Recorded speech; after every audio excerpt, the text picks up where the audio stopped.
here to talk to Howard Stern, the radio shock jock, about my new show on Air America, which launches tomorrow at noon.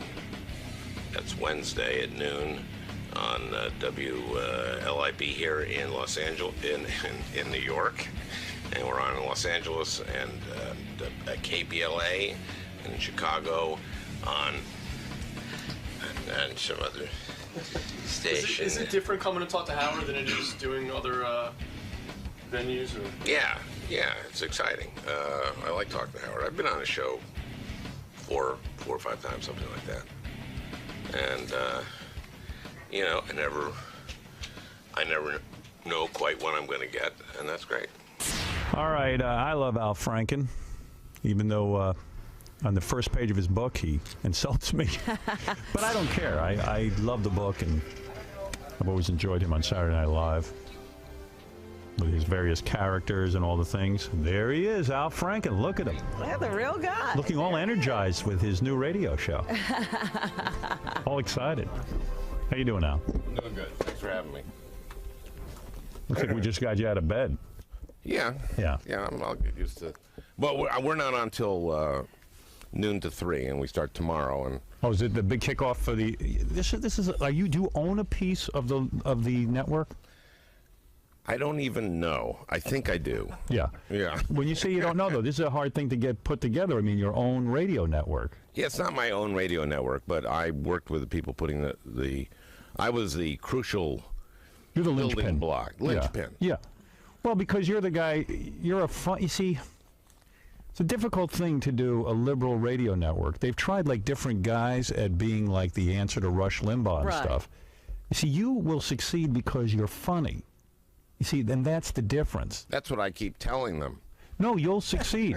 If you do it just like your book, if you do your show like you did your book, you will win. Because it's funny. I mean, the stuff you do is funny. When you go over to this, the different, like confronting Bill O'Reilly and confronting Sean Hannity. Fox News has got to infuriate you. I mean, it's got to infuriate anyone. Well, we're calling the show the O'Franken Factor. That's already funny. Just debate him. Will he sue you over that? Oh, gosh, I hope so. Because he sued you once already. He did, yeah. The story behind that is we went to this book expo in L.A., and which was last May, and it's to promote your new book, new books, and to all these booksellers in L.A., and Molly Ivins and Bill and I were on a panel, and Molly was pushing her book Bushwhacked, and Bill was pushing his book Living with Herpes. Very, very, very good book. You know, Howard, when you write from experience, it's always good. And he didn't like the fact that I had written a book called Lies and Lying Liars Who Tell Them a Fair and Balanced Look at the Right. And Brilliant book. Thank you. It really is. Thank you. And when you said that, the sales spiked. We had a day where I'm going, what's happening? Why am I getting attention? Oh, yes, what's happening? Oh, Howard says that. So he got mad at me, and Molly spoke first. He spoke second. He got on and goes, I don't call people liars. I don't do that. That's not what I do. Evidently, he hadn't actually seen his own show. Right.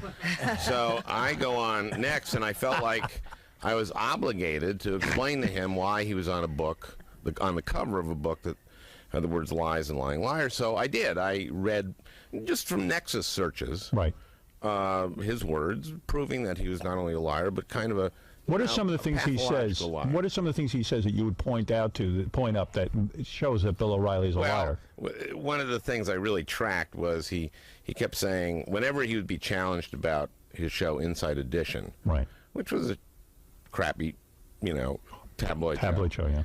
He'd say, "Oh yeah, tabloid show. Who says so? We won 2 Peabodys." And someone would go like, "Well, come on, it was a tabloid show. Oh, you want us to give our Peabodys back? Is that what you want?" So only the most prestigious award in journalism. You want us to give our Peabodys back? And then he did this like several times. Right. So, and I see this on C-SPAN, and I just go like, Inside Edition never won a Peabody, And so I check like the Peabody website. Yeah. And I call the Peabody people, and I say, "Did Inside Edition ever win a Peabody?" And they actually laughed. And then I said no. And then I called Bill, and I said, "Hi, Bill, it's Al Franken." He called me back, which was very, very nice. Right. And I said, "Hi, Yeah, hi, Bill, sure. it's Al." I said, "I noticed on C-SPAN you said that you had won 2 Peabodys." And he said, "We did." I go, "Well, yeah, you should probably check that with the Peabody people because they don't think you did." And he went, "I'll call you back." And then he calls me back in about 10 minutes. And he said, "It was a poke." The Polk Award. The Polk, which is a prestigious award, except that they didn't win it when he was there, by the way. They won it after a year after he left. He didn't win. Yeah. So I said, a Polk. He goes, "Yeah, it's just as prestigious as the Peabody." But if you'd won something, wouldn't you know what it was? Yeah. Well, he didn't win anything. That's what I'm saying. Ron's over there. Yeah, I'm over here, Al. Okay, no, he didn't win anything. Yeah. So anyway, so he says it was just as prestigious as the Peabody, and I said, well, then there are 2 most prestigious awards in journalism. Yeah, how can you have right? 2? He goes, Al, listen, come out. I said, don't you think it's odd that you got it wrong about a journalism award? You think that's ironic? And Did he said, change his argument to, what do you want me to do, give the Polk Award back? No, he didn't. He just said, okay, go ahead, go after me, Al.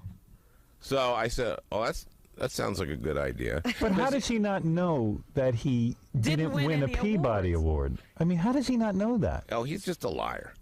Yeah. Like, for example, I'll give you another. This whole Peabody thing has a long, long story to it, and I won't necessarily go through it all. All I can say is that once it was shown that he hadn't won, he kept clinging to this idea that he had never said he had won a Peabody. But he says things like, he said to the New York Observer that no one grew up lower on the economic ladder than I did. And he grew up in a middle-class home in Westbury. His dad was an accountant, and this would surprise. Did he go to private school? Yeah. So how is he? Well, yeah, but because he wants to be this blue-collar guy who just made it all himself, Hardly made it on, and hardly. He's worked hard. He has, but I mean, that's what bugs me about Republicans who believe, or these conservatives who believe that I did it all myself. Yeah. They pick myself up by the bootstraps, and that's why it kind of kills you when they don't understand why black people might need a break, because they grew up in an economically depressed area, didn't get a break to go to college or anything, but they somehow think they did it all on their own. Meanwhile, their parents paid for college. They had the best private school education. Well, forgetting that. I'm talking about just the middle class guy who didn't have private school education. All of us in this country are standing on the shoulders of people who stood on the shoulders, of people who stood on the shoulders, of people who stood on the shoulders, on and on. Right. We live in the greatest country in the world. Right. And part of the price of that is paying taxes. Republicans have these principles, like one of their principles is that the estate tax punishes the most productive people in our society. The children of the very wealthy. Rich, yeah. Yeah, that's right. What's wrong with punishing them? I want to punish the children of the wealthy, quite frankly. I don't need them having so many breaks. I went to buy a house. I remember when I first got into radio, and I'd finally saved enough money for my first house. I couldn't afford one because all of the trust fund kids. You'd been priced out. I was priced out. I had to compete with them. They actually have money. Right. They've done and nothing. No matter how much money you can come up with a set amount of money. They can always come up with more because they can get it from mommy and daddy. You said a great thing in your book about how Republicans love the country and they love their party, just like Democrats love their country and love their party. But Republicans love their party like a 4-year-old loves their mother. Yeah, it's like if mommy can do no wrong, if someone says something about your mommy, you get mad. Right. Democrats love their country like adults, and we want to be honest. We want our loved ones to do as well as possible and to do good. Well, I find that with like the Rush Limbaughs of the world, it's like the guy is a knee-jerk reactionary. In other words, you say anything, it's always the Republican answer. He's a lackey for the Republican Party. In other words, wouldn't it be more interesting to occasionally disagree with the president? To occasionally think. Wouldn't that be more interesting? Yeah, I think when we're opposite Rush from my show, the old Franken Factor. Did you have a field day when Rush, of course, admitted that he hasn't really kind of admitted it, but that he's a drug addict? That he's a drug addict. We are going to try to do our show drug-free. Right. We don't know if it's ever been done. Not here. As far as you know, there's no show that has been drug-free. No, we don't know. But, I noticed that you just did an ad for, I think, a car body shop or something like that. Right. And so I know that you get paid more to do premium ads if you read the ads. That's right. So I've decided to just do them all as Rush. You will read every ad the way Rush does. Well, this is... unless I get sick of it, which I will. But no, that's good. That's good. It's sort of like this. Friends, I spent so much money on drugs. And not just the drugs themselves, my friends, but on bribing my maid. That I am always looking for a bargain. And that's why I love the new 12-pack from New Grape Soda. You're onto something. You see, humor like will that. make you win. This is so it's a head-to-head competition. Now you're not on as big radio stations as Rush, right? In other words, you're just starting out your network. We're just starting out. We're on WLIB here, 1190, and we're on in Chicago and in LA, and I got those numbers here. You got all kinds of. Are you feeling pressure with this thing? No. No. Do you ever run into a Rush Limbaugh? Do you ever see him? You know what? He's very reclusive, and I will give him. Well, if you had his problems, you'd be alone too. Well, I guess so. But you called your first book, Rush Limbaugh's a big fat idiot, and that had to bother him somewhat. Evidently, it did, but I think I saved his life. Why do you say that? Well, he lost a lot of weight after you put that in the title. I halted his slide into food-assisted suicide. See, we credit ourselves with the Anna Nicole Smith weight loss, and because we told her she was fat, and you did the same kind of tough love. Yeah, but now I hope it wasn't. That's what the OxyContin was. Yeah, right, he went from one to the other. You might have driven it to him. Hey, well, what about you hate the Fox network, obviously, and because it's so biased that when someone starts quoting from the Fox network, you know that it's biased toward the right wing and the religious right kind of party line. Yeah. But then weren't you once on there? I remember in the book you were saying you were in the green room somewhere, and Sean Hannity came by and he started yelling at you. Yeah. Well, these guys hate you. Yeah, they hate me. They hate me. They sued me. Right. Yeah, they sued me. And one thing, this is interesting. After this dust up with O'Reilly at the book expo, because you're asking how the suit came about, he started screaming at me. He said, "Shut up! You've had your 35 minutes. Shut up!" Which was interesting because I'd only spoken for 20 minutes, which proves that he can't even tell you to shut up without lying. And then the Monday after, this is on a Friday, he goes on his radio show, and he says, if this had happened in the Old West, we would have had a shootout, which I thought was interesting. Mm-hmm. Even more interesting was that he guaranteed that he would have won this shootout 150 years ago, which is odd because I don't know if you know this, Howard, but during the summers, I do the whole State Fair quick draw circuit. I didn't know you were a quick draw McDraw. I didn't know that. I'm number 3 in the country. And so even that was a lie. You would win the. Would win the. Would you have a duel with him? Would you fight him? For example, a lot of radio shows challenge each other to I would, fight in the Old West, fight. I would have. You would have, right? Yes, but he guaranteed he'd win. Yeah. And this is a quote. He said, "I would have shot him between the head." Between the head. He gets very worked up about you and can't think straight. Yes, but then we got this letter saying they were going to sue us if I kept his picture on and fair and balanced, the words fair and balanced in the subtitle. And my publisher was a little upset. And I told her, and this is something you need to remember, and everyone should remember, that I said, don't worry, from my 30 years of experience, in America, satire is protected speech even if the object of the satire doesn't get it. Yeah, that's an important point. That's right. Well, so we won. I mean, you won in court. I was proud of you that you stood up and you said, "Hey, listen, there's nothing wrong with me using this in the title, and I'm perfectly, it's perfectly legal."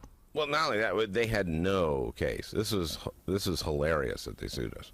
Do you ever feel alone in this whole battle? I mean, seriously. I mean, you kind of like it's almost like the odds are stacked against you. It's like there's so many goddamn guys all on the radio with the conservative viewpoint. It's frightening. I mean, well, it's like, this is what we're trying to do. At least get a foothold in this terrain because.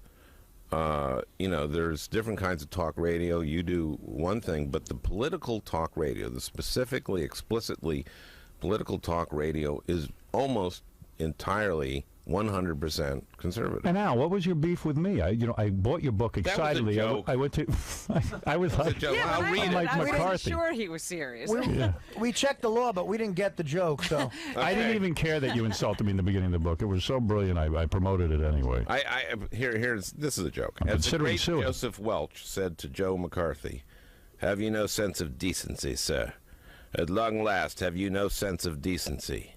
Unlike Senator McCarthy and his intellectual heirs, Ann Coulter and Howard Stern, I do have a sense of decency." So this is style I write in, which is just dumb. Well, no, it's dumb not. It's thing. hardly dumb. Now you're going to have to argue with conservatives, I imagine, on the radio I hope show. to have conservatives who will come on and argue with me. Yeah, we got a guy here, Scott DePace, our director, Yeah.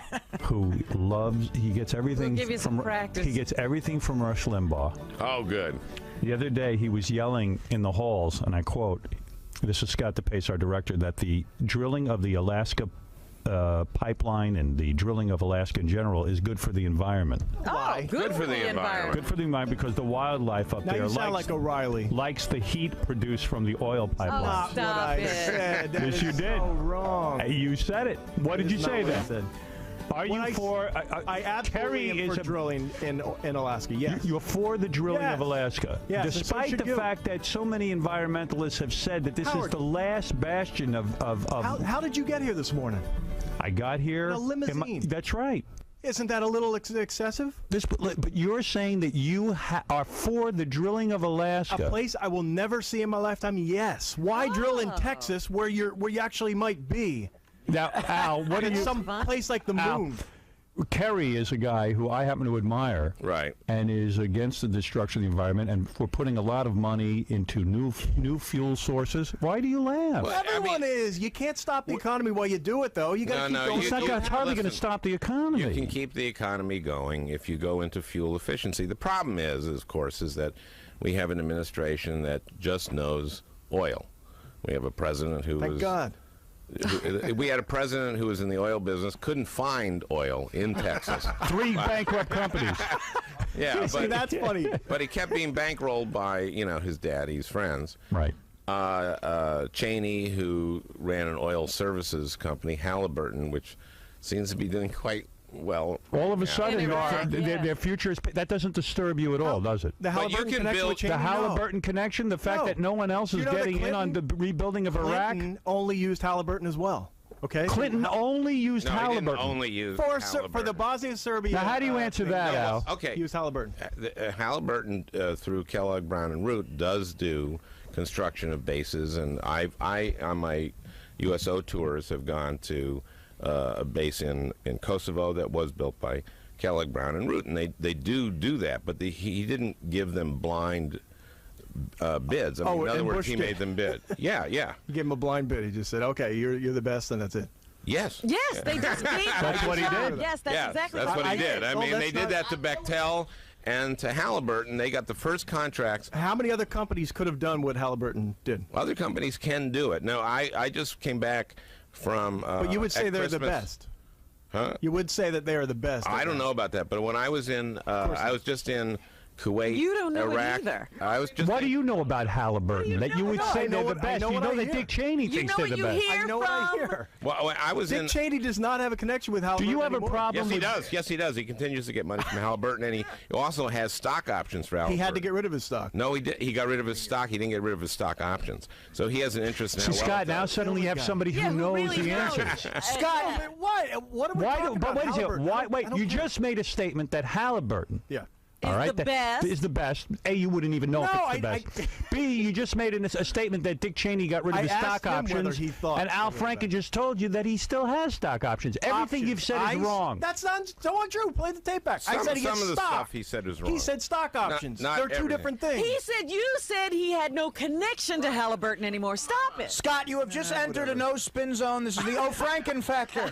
Well, we call it the zero spin zone. We don't want to. So Al, you're trying. trample on. Is this the problem? You answer this guy's doubts, Right. And he's still like a true Republican. He's the 4-year-old. He's the 4-year-old. I love mommy no matter what she does. Well, this back to the- happens. a Mommy lot. beats me and I love her. This happens a lot, which is that it just takes a while. And what happens is that the Rushes and the Hannitys and these guys are so much what people listen to. Well, DePace gets all his information from Limbaugh. That's right. Well, that's what he's heard when he I said, listen I to about a heard half it. hour a day. Yes. And it's pretty much all your info. And what we No, do on it's the not. show is I have a friend from high school who's a ditto head. Right. And we just play him every day a couple of things that Rush said just aren't true. Right. That's it. And then he tries to defend Why them your more. book is brilliant? Why your book is brilliant is you take these guys' statements and you show the lies. So everything in there is just true. Everything that you In say my is book, true? Yeah, he did research. No, I made a couple. I'll tell you what. I did make a couple mistakes, all of which I got from British intelligence. For example, on page 197, I say that Sean Hannity lived up Newt Gingrich's ass Right. from 1994 to 1998. Right. I got that from British intelligence. It Right. turns out, He didn't live up there. well, no, he did, but he only took residence up there in early January '95. Oh, I yeah, see. yeah. I So that was embarrassing. All right, let's see. DePace says that the large deficit is good for the economy and will create jobs in the long run. You know what's funny? Where do you get your facts? I From didn't say Jason. that. That's what you I told never, him. Never in my life. Can I ask you a question? I said it's not enough to worry about as long as it's a low portion to the GDP, and that's if it's in the 2 to 4% range. That's okay. Well, that's not crazy, but I Because mean, it's sustainable. You can take care of it. yeah, but it's not. It's getting unsustainable. Let me ask and you, in where fact, did it come from?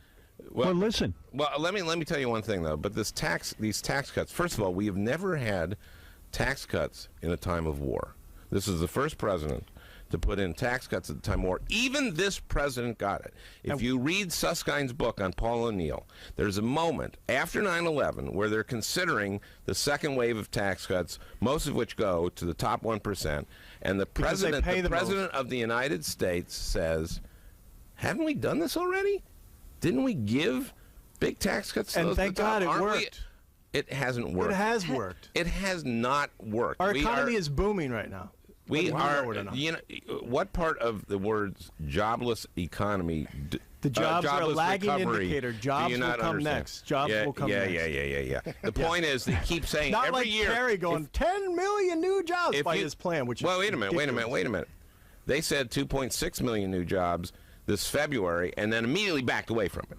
And now we're saying they'll create 1 million new jobs, some of which will be even in this country. But you see, guys like DePace refuse to listen to this. Whenever won't- there's a yeah, he closes his backpedal, mouth. they don't want to hear it. The president know said the he was going to have facts. 3 million new jobs. Where are they? But that's a so he shouldn't have said it, prediction. right? It's a prediction. So what's wrong with Kerry making a prediction? Well, every Fine, year, but why listen. not say 50 billion jobs? I mean, where's this 10 million? Well, where's the 3 Well, million he didn't jobs? get. He didn't hasn't give even us been. 1 million. The One's point a is- little higher than The guy in point office is- now promised us 3 million jobs. Where are they? Kerry's not in office. The point is, this will be the first president. God. This will be the first president since Hoover not to create one new net job. Let me finish. Not to create one new net job since Hoover.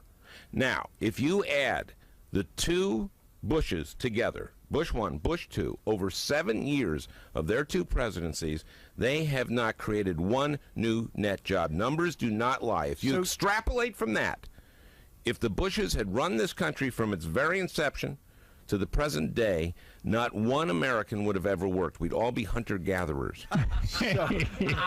So you're telling me the fact that there was no recession and there was no war and there was no 9/11, none of this had anything to do with the jobs? What? Okay, exactly. I didn't think you could understand that. Well, how much simpler can I put it? There is a war. Yeah. There it was a recession, and there are no new jobs. So I'm not quite sure if I That follow is the you. reason for the Excuse me. jobs falling. That is the reason now they're going to come back. Their jobs are growing now, but they're not up to where they should be. We've Everyone lost understands that. about 2.5 million jobs under this president.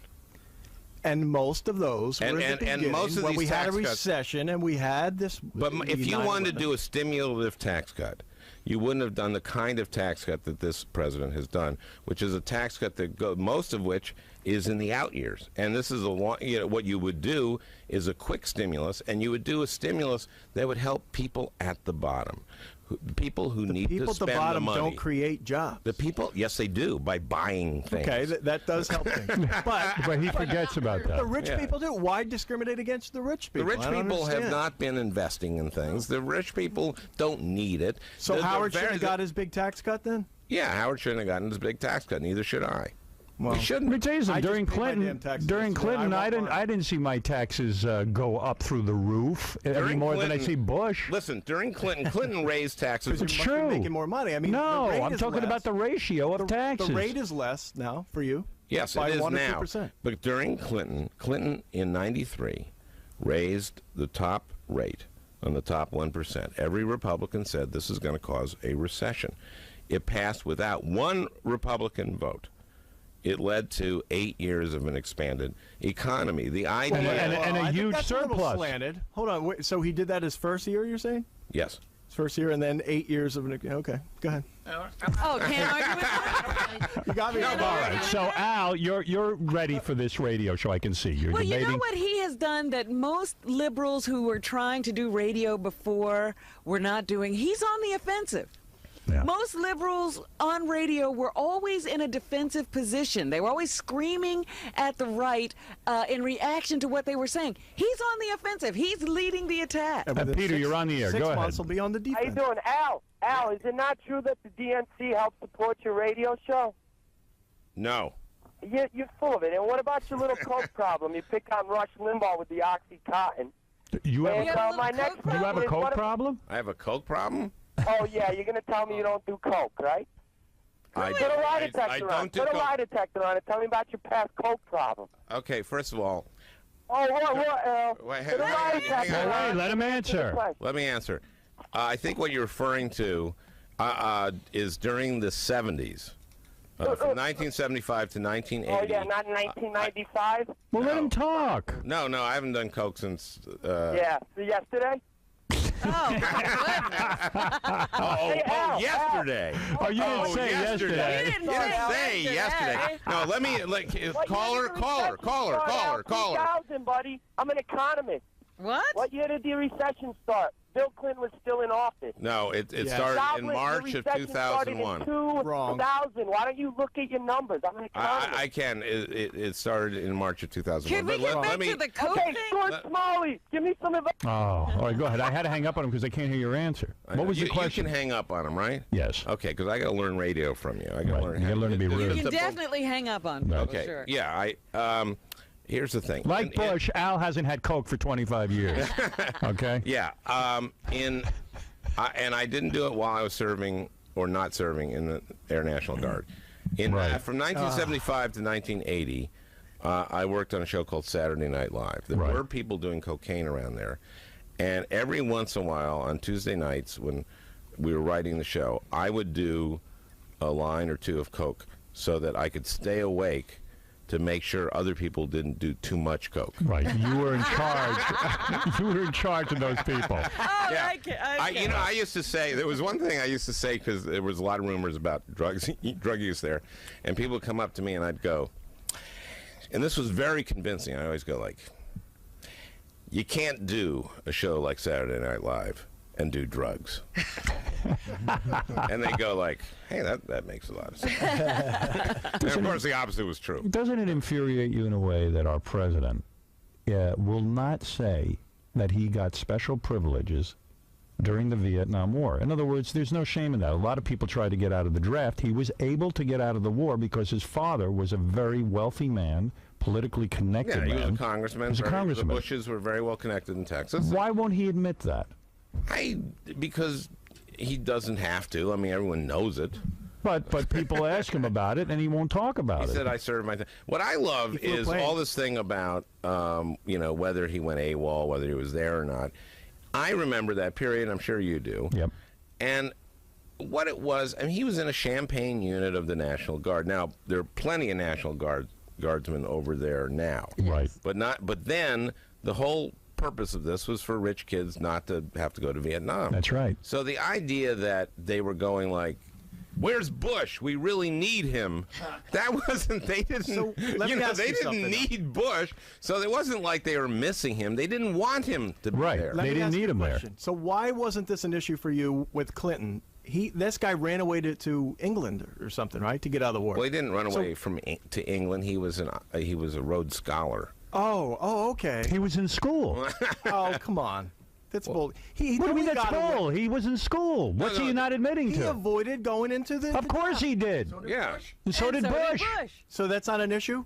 Wasn't an issue? No, because it's honest. To say that you got in the National Guard because your father didn't help you is a lie. His father helped him, and he went there. He didn't go there to serve. He went to get out of the draft. But He you know says, what? I The served bottom my line, country. The proof is in what he's actually done. He supports. It's the a matter military of well. honesty. He's always supported the military. Exactly. and Anybody Kerry can won't. fight.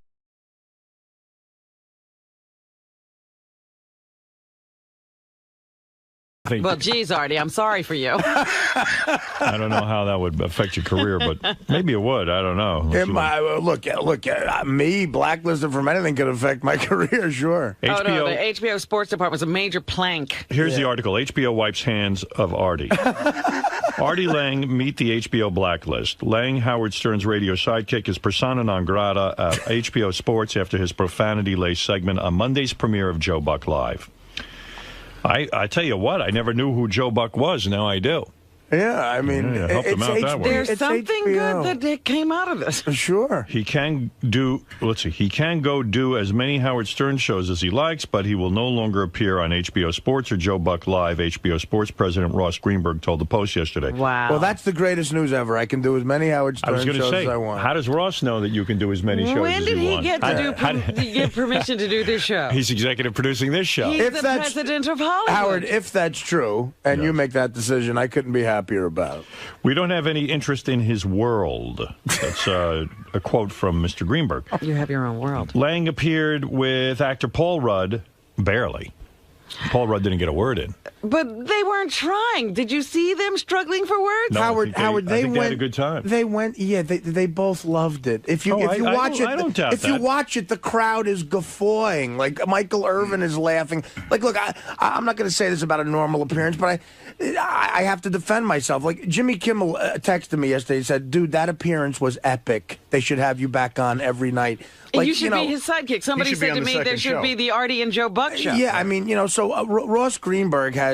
I mention him a lot in this New York. I don't know if the New York Times thing ran at all, but he sounds like a moron. He gave me no guidelines, and he knows what I do. He read my book. He saw my stand up.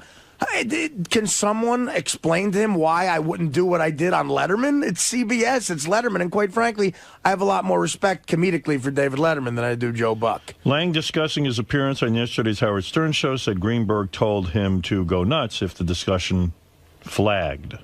So go fuck yourself. I don't care how important you are in the business, Lang said to Greenberg. That's regrettable, Greenberg fired back. I said to him prior to the show that we need your energy if things get boring. He misconstrued that. I didn't mean that we needed this, which was a far cry from energetic. It was a mean-spirited, vitriolic diatribe with guttural language. Howard, take away the first thing I said, okay? Right. And which was just a crazy joke that is the first time the audience reacted to anything, okay? Right. And the kid Jason next to me started whooping it up afterwards. Whoa, and the place went nuts.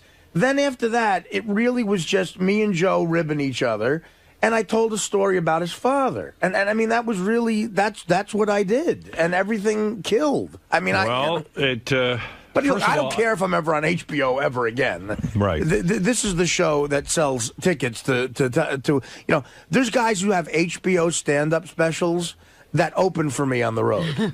I mean, that's the truth, because I'm on the Stern Show.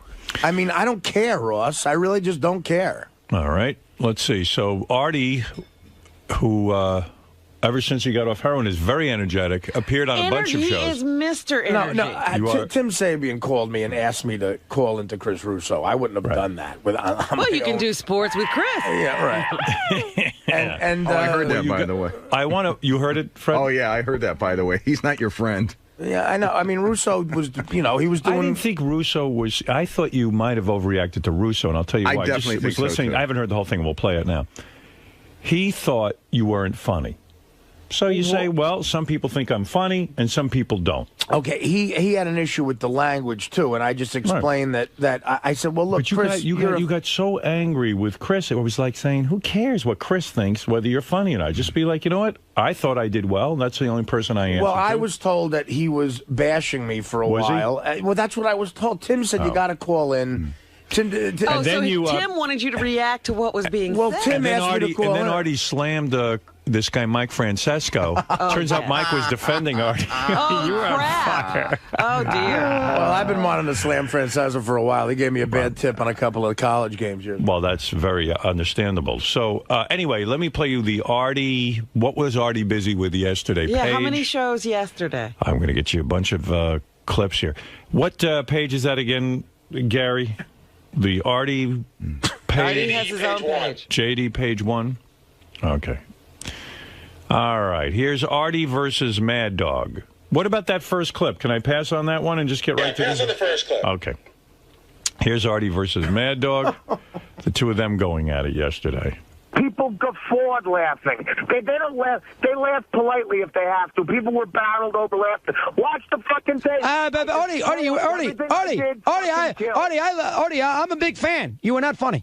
I'm sorry. Yeah, I mean, I'm a big fan of yours, Artie. I watched. You were not funny. That was not a funny set. That was not a funny 8 minutes. I'll tell you what, Chris, I'm a big fan of yours about sports, but you don't know shit about being funny. When you're funny, it's funny when...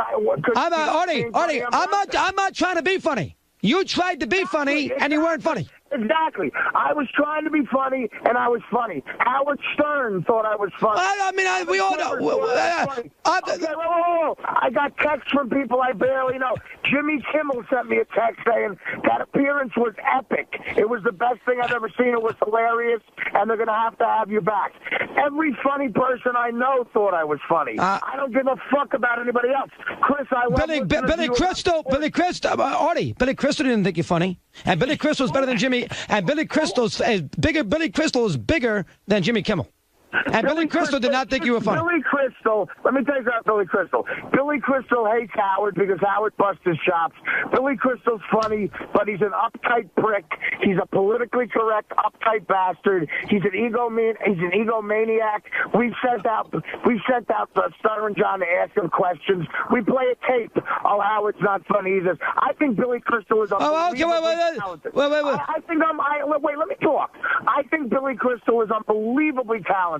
His stand-up is unreal, but he's full of himself, and he's taking it too far. I'm a Yankee fan like him. Now he thinks he's Mr. Big Shot, Mr. Pretentious, Mr. I Meet the President, so I don't give a fuck what he thinks is funny. I give a fuck what my fans think are funny, and they thought it was funny, Chris. Artie. And I don't care if you think it's funny either, even though I'll listen to you talk about the Jet-Giant schedule and what the record's going to be, but don't tell me about being funny, and I won't tell you about... Well, no, but Artie, you need a guy. You tell me about sports, you're allowed. I mean, I don't say, well, I don't know, what does Artie know about sports? I don't say that. So why should you say that about me, about why I can't judge a comedian? What, you're allowed to judge your sports and I can't judge a comedian? You're entitled to your opinion, but I don't respect your opinion about comedy. I tell you about sports, and a lot of times I'm wrong, and if you tell me I'm wrong, I'll believe it. Chris, I love you, man. You know I'm a huge fan of yours, but you're wrong about this. I was funny, and look at the audience. They guffaw. You can't judge. Michael, wait, Chris. Hold on now. Let me get this straight. Artie, let me get this straight. I'm not allowed to judge your comedic value, but Michael Irvin can. Is that the way it's supposed to work? I can't judge it, but if Michael Irvin laughs, you must be funny. Michael Irvin doesn't know anything. Chris, you could judge whatever you want. and Michael Irvin to judge whatever Fine. you want. I don't give a fuck about it either way. I'm just saying one's right and what. Well, hold on. You brought up Michael Irvin 4 times and he thought it was funny. Well, why should Michael Irvin be able to judge it? I can't. That doesn't work. I'll tell you Michael why. Irvin's not a comedian. Well, why can he's a football player. A retired one at that. I'll tell you why. He's got no credibility with comedy. Chris, you gonna let me talk or what? Yes, go ahead. You got to answer the question, I'll though. tell you why. Because, Chris, I met Michael Irvin, and quite frankly, he's funnier than you are. That's how it is. You're funny and you don't... Michael Irvin can't get a job in the media business. ESPN fired Michael Irvin. Nobody wants Michael Irvin on. You're making what? Michael Irvin's a big talent in the broadcasting field. Why the fuck was he on? Because he's a Hall of Fame wide receiver, Artie. You think he's on because he's funny? And I'm on Joe Buck Live because I'm on a Hall of Fame radio show. How'd that sound, motherfucker? Well, that's different, Artie. We're not talking about... Forget Stern. We're talking about your appearance as far as humor is concerned and about language and about all those things. How about going on, Buck, last night and use better language and not make everybody cringe in America? And being boring and nobody cares. Would you be talking to me right now if I went on and talked like Carol Burnett for fucking an hour or some other fucking jerk off you think is funny like Bob Hope? You're talking to me right now because of what I Is Bob Uecker funny? Is Bob Uecker funny? Yeah, Bob Uecker funny? I think Bob Uecker's hilarious. Okay, does Bob Uecker use bad language? Off the air. No, in his jokes, does he use bad language, Artie? The answer is no. What the hell is he talking about? Chris, you're caught up in the 1940s, brother. I'm a Richard Pryor fan. I'm a George Carlin fan. I love Sam Kinison. I love guys who were on the edge. You don't. It's a difference. Howard Stern. And don't bullshit me, man. I used to listen to you and Mike and Mad Dog, and you guys would always talk when you were kissing Imus's fucking old ass.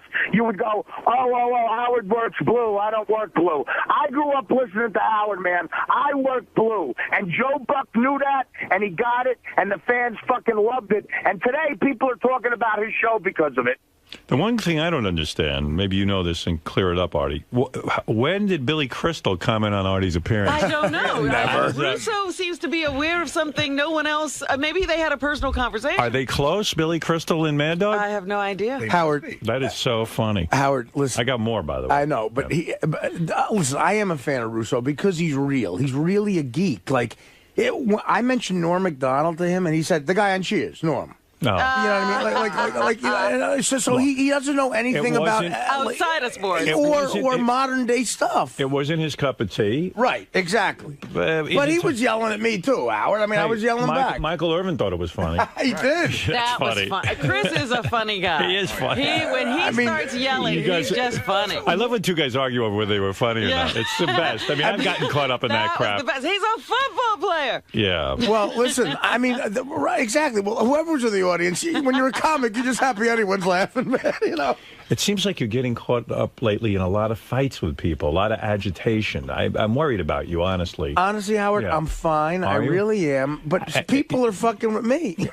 But I don't know. You think everyone's fucking with you? No. I'm fine, Howard. You are? And I'm in therapy, and it's starting to work. It's working? Did you talk to your therapist about this? I have a shrink session today. And, good. Oh, good. How long? I love the guy. He's finally back from his honeymoon. How many hours is the session today? It's going to be about an hour and a half because I have a book signing tonight, so I have to calm down. Right. But I have so much anger in me. I do. I have anger in me, really do. and I'm working on it. Okay. What is it, Fred? I have a couple of thoughts. Book a triple session, number one. You got it, Fred. And number two, I heard that exchange yesterday, and in my opinion, Russo has no credibility whatsoever to judge who's funny and who is not. No, you're missing the point. But it's his opinion on He's commenting on what he thought was funny. But the difference in the argument, too, is he's commenting directly on what Artie does for a living as opposed to what's funny, and Artie's not commenting on what he does. What if Artie would have come out? He does. Artie says I don't say he does a Artie bad job. says he's a fan. I don't say he does, but what if he called in and says, I don't think you're doing a particularly He says good show he likes today. Artie. He's a fan, but he didn't think this performance was his best. I think that's a nice little cop-out when people want to say something shitty about you.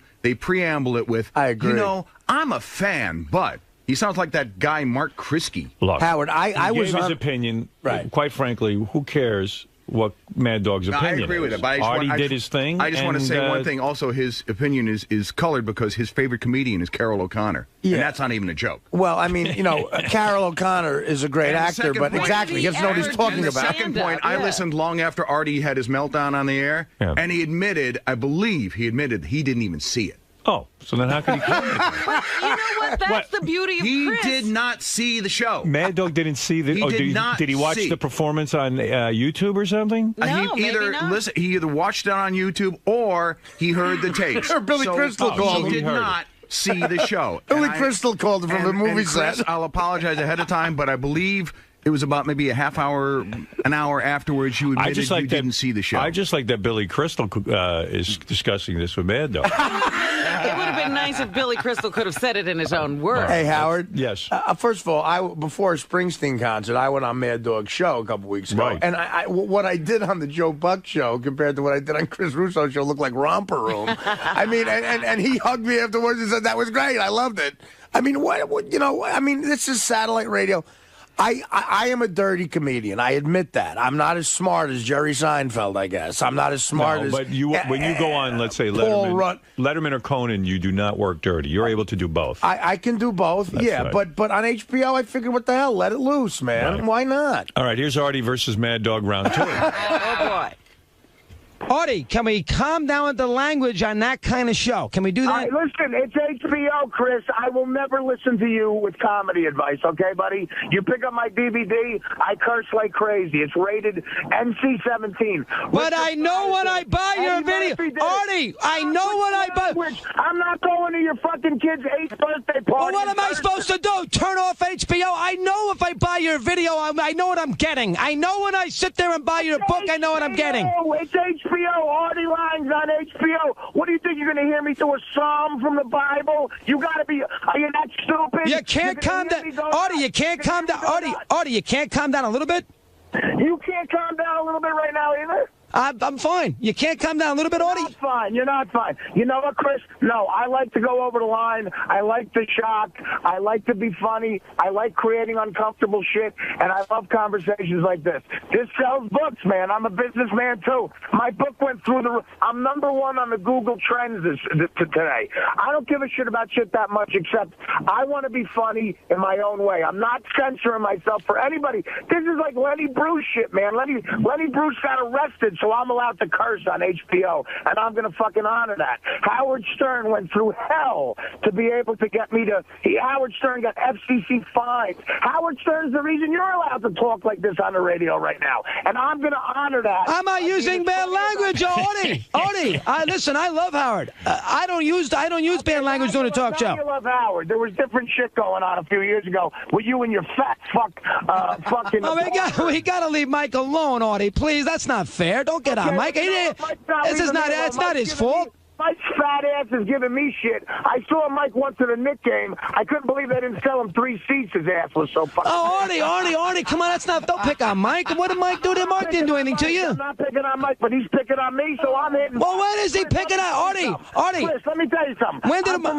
I'm from the streets. You hit me, I'm hitting you back. When did Mike pick... In 20 years that I was with Mike, he never mentioned you once. When did Mike pick on you? I got a bunch of phone calls saying Francesca's stressing you, so guess what? Did you... Artie, did you hear it yourself, or are you going by what your friend told you? Oh, right. I'm sure my friend would call me up. Well, I mean, people like to cause... Artie, people like to cause dissension. Yes, friends will call up. Yes, friends will say... People say things to get a reaction. That's what people do. Chris, don't teach me about radio. I know people make shit up, but there's no way. I guarantee you Francesca gave me shit, just like you're giving me shit. Not in 20... Artie. I give a fuck about Francesca. I give a fuck about you, so I'm calling in. That's it. I mean, I don't have proof, but you know what? Whether I have proof or not, Francesca... listen, here's what I'd say. Listen, one thing. Whether I have proof or not, Francesca still has a big fat ass. No, I mean, listen, a little heavy. I'll buy that, but 19 years, and I worked with Mike for 19 years. He never said a word about it. He never. I know. That's not what I'm talking about. Well, the last 8 months, if he said something, I don't know that. He didn't say a word about me because I'm not famous enough. But today I made news in his fucking world, so he said something. So I'm I said something to... Now, you didn't tell me that. You said something today? He said something? Yeah, I just tried to, but you keep screaming like a crazy person, like Bruce just started playing Prove It All Night. I mean, shut the fuck up and listen.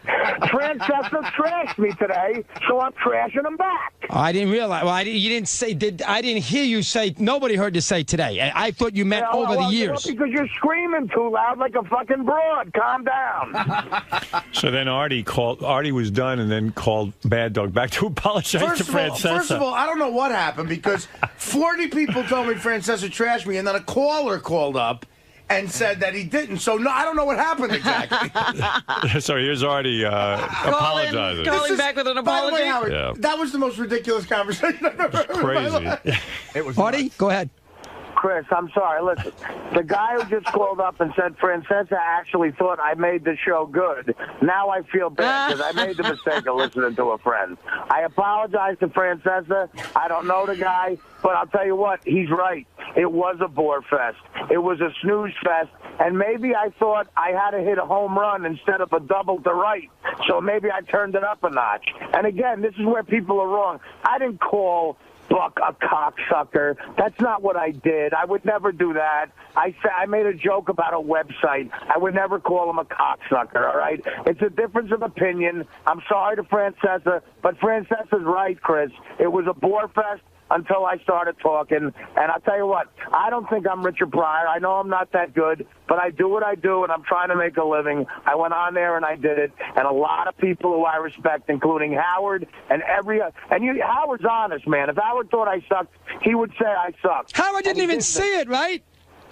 Howard saw it and listened to it, of course. He saw it live, or did he see it after the show was on? No, he saw it afterwards. But he watched it. He watched the whole thing. And look at it. Chris, look at it. Buck is laughing when I'm doing his father. They cut to the audience. They're not laughing in a fake way. Michael Irvin's now. Both of the kids next to me are laughing, Chris. I know you don't like it, but look, we have a difference in opinion. I apologize to Mike. I did what I had to do. I'm trying to make a living here, brother. I'm trying to avoid becoming a longshoreman again. And I tell you what, I'll keep doing it if it sells books, but not just because of that, because it's true to whatever. You want to call me an artist? I don't think I am, but I'm true to this the way Richard Pryor was true to his honest comedy. I will always do this, and I'll always listen to you, Russo. I won't bother you again. I love you. I'm going to keep listening. Thanks for taking my call. Artie feels bad now. Artie was feeling bad, and is it true Mike Francesco really had to buy 3 seats at the stadium? Well, it's expensive, too. Like right. $2,000 a seat. Well, there you go. I mean, you must be a little bit worn out, huh? I am, Howard. You're yelling and screaming and I feel a fraction of what it must be like to be you when you get a lightning rod of stuff. Like, well, it's like, I mean, the New York Times called me. I mean, there's a war on. You're like Crazy Alice. You're yelling and screaming on all these radio shows. Well, I mean, again, I would never. Has he become Crazy Artie? Crazy Artie. Shut the fuck up, Crazy Artie, motherfucker. Fuck you, motherfucker. Chris Russo, fucking cocksucker.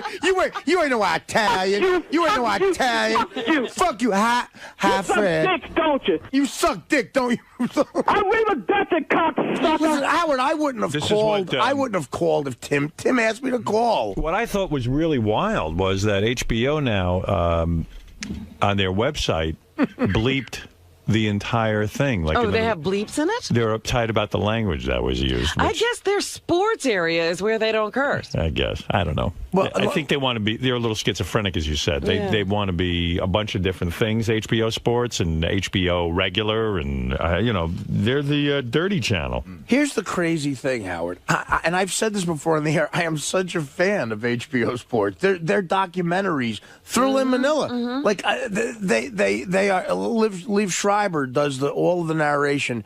They did a thing about the Oakland A's and the Raiders in the 70s. It's one of my favorite things ever. I own it. I love HBO Sports. I love Bob Costas. They don't love you. But they don't love me. So there's a lot of people I love who don't love me, by the way. Right. But anyway, let me just say, and I told this to the New York Times last night. Here's exactly what Ross Greenberg said to me, okay? And I'll tell you what Joe Buck said to me, too. And there's witnesses to this. He said it in front of a few people. And he's not going to like this, and I don't agree with this, but this is what he said.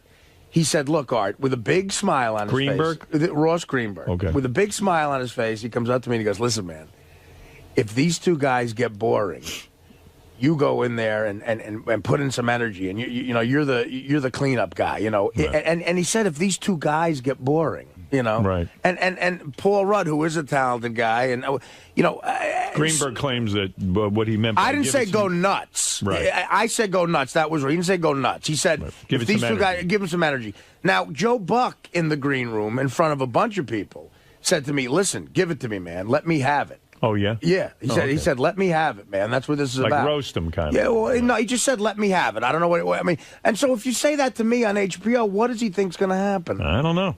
I guess you're right. The first thing was a little strong, but then I made. But then I told I told a touching story about how much I loved his All father. right. Well, listen, you. Everybody forgot that, Artie. I know. That's right, Art. I was reading a guy named Tommy Craig's column in I think this is from Miami, but I don't know. I don't know where he writes a column, and he said that he thought that Joe Buck's phony outrage over Joe Buck's show is ridiculous, that having Artie on He invited Artie. He invited Artie. Artie was wild, and that's what they could have expected. And Joe Buck now distancing himself from his own show is sort of a wild thing in itself, that this is your show, and you kind of wanted this, and now you're conveniently saying you didn't want it. HBO took Artie's appearance off of YouTube, and they had it removed. YouTube? Yeah, off of YouTube because they had it removed. I didn't hear the rest of these, though. There's a couple other shows, I guess, that commented on Artie. This is the Dan Patrick radio show from here at Sirius, I guess. Well, I guess that, Gary's happy because they stopped talking about the pitch. Yeah. Well, at least I did something manly. No, I was offensive. Before we dive into Brett Favre's appearance last night on the Joe Buck show, the Joe Buck / Artie Lang show on HBO. It's a good show, the Favre, and then the nice piece on David Wright, and then that great segment with Paul Rudd, who's hysterical, and Artie Lang, and some guy. Paul Rudd wasn't hysterical. Well, he only had 2 words. Paul Rudd was there? Yeah, I think he said, "Hi, Joe," and that was it. It was a hijacking last night. Yes, it was. Brutal. Yes, it was. Brutal but transfixing TV. I was not turning the channel. There's no doubt about that, but I've never felt more uncomfortable or sorry for a host in my entire life. Oh.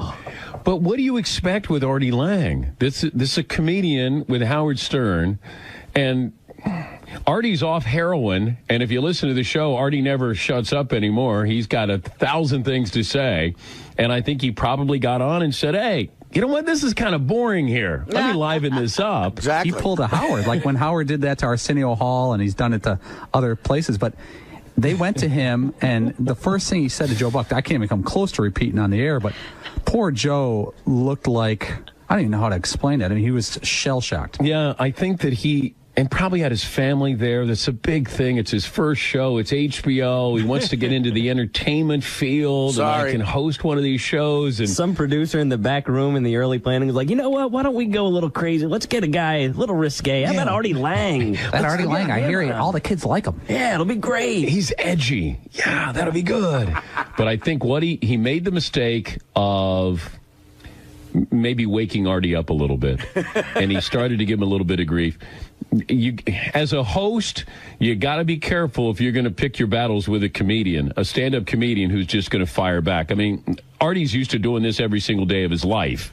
And I think that's where Joe found out, especially the websites that Joe apparently goes. Joe's 10 and 15-year-old sons, by the way, were in the audience. Oh, dear. Yeah. I wasn't told that. Oh, dear. Why would that have mattered? Well, you know what? You know what? They're a little less innocent today. Lang, you would have thought that he went on kicking and screaming, like he didn't want to go on the show. That's the feeling I got. It's like, I don't want to be here, and I'm just going to start taking shots. I'm bored. I'm going to start taking shots. And the funniest part was he just says some really off-color stuff for about 2 minutes, and he goes, but, Joe, I love your father. He's a great broadcaster, one of the best, old-school guy, didn't take any BS, and starts complimenting his father, but still throwing in swear words as he's complimenting him. I thought it was Joey Buttafuoco when I first tuned in. I did. I saw Artie. I went, is that? It's Artie. I thought it was Joey Buttafuoco there. Hey, Marie, you're on the air in El Paso. Hi, Howard. Hi. I love you. Love you. I just wanted to say, Artie, because I was a big Jackie fan, and so Artie's kind of humor, it's always been something that I don't really get or I don't really understand, but it's always kind of been like he's not really himself, and I think it was the drugs.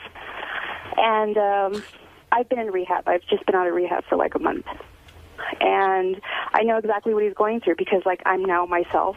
you know, like being a bitch and like shouting at people, and you know what I mean? You're being yourself, Artie, and that's what I really, really appreciate about your humor now, is that you're being honest, and that's what makes it really funny. Okay, No, I guess. I guess she likes you. That was a weird turn, but thank you, She sweetie. back into it. I wonder how many times HBO will rerun this disgraceful episode. I don't know. It sounds like you know, they're bleeping it, but it is on their website. It's still there. I know it's bleeped somewhere. Some people write me letters now about this whole thing, and can I say something I'm trying else? to understand it, and I think somewhere it's bleeped, and YouTube took it off.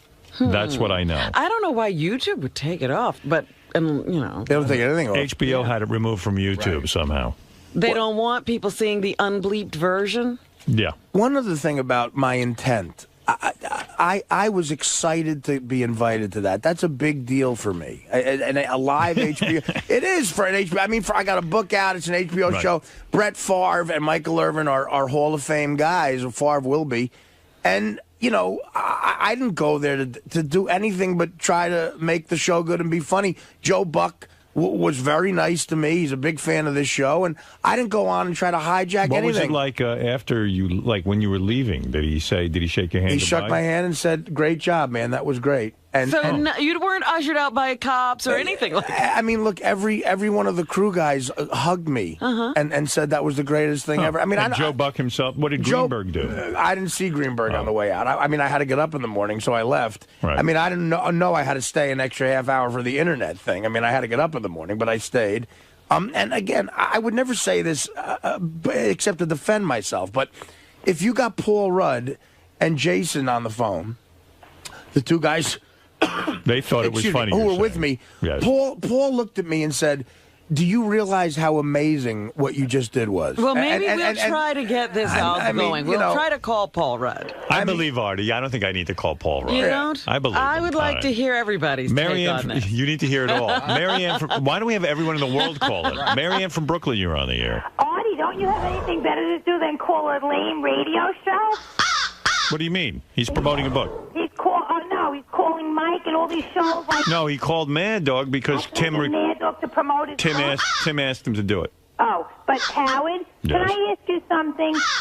Do you think that Artie using your name like Howard said it throughout this whole thing, are you upset about that, or it doesn't really matter to you? No, Artie works with me, and he's quoting things that I said. I thought it was funny. No, I'm talking about on the shows, like he says, Artie's my boss, and Howard's my boss, and I'm only going to listen to Howard, and I only listen to the great Howard. You know, that's what he keeps saying, almost like you're his father figure, and he's got to put it out there like you have to protect him. No, I think it's a way of him saying that he works with me and respects my opinion. Well, that's nice. I have to say one more thing. It's not such a big deal, Artie. Life goes on, you know what? And you should just, like, chill out because you're trying to be in, rehab and stuff. So everybody does have a life, so we should all move on. Love you, Howard. All right, Marianne. I am chill. I'm very calm. I've read a lot in the internet and stuff, and it seems like that man you're talking about, he said that he really wanted to kick you off, but because he promoted it so much, he wasn't going to do that, and that you were supposed to give energy and not that kind of raunchy, crazy behavior, because I think the reason... All right, very interesting. David, go ahead. You're on in Toronto. I just want to tell Artie, he's like a road that's been paved twice. Retard. You are less Italian than you are funny. I think you should concentrate on that. And the title of your new book, if you understand Italian, should be Ciabot. It means fat little fuck. Well, not an Artie fan. I don't understand what he said. Sounds more said. like... I think this is Mr. Greenberg on the phone. He did a great joke. You hear him? A paved road, retard. Retard. Yeah, no, that was a good one. That's funny, man. Can I use that one? Howard's my boss. Yeah, you right. can use that one. Thanks, buddy. You can use that one, and maybe you'll get a laugh. Right. I never get laughs. People laugh because I never get laughs. Doesn't mean you're funny. Oh, okay. What would mean you're funny? People not laughing? No, it would mean people laughing because you said something that was actually humorous, not belligerent.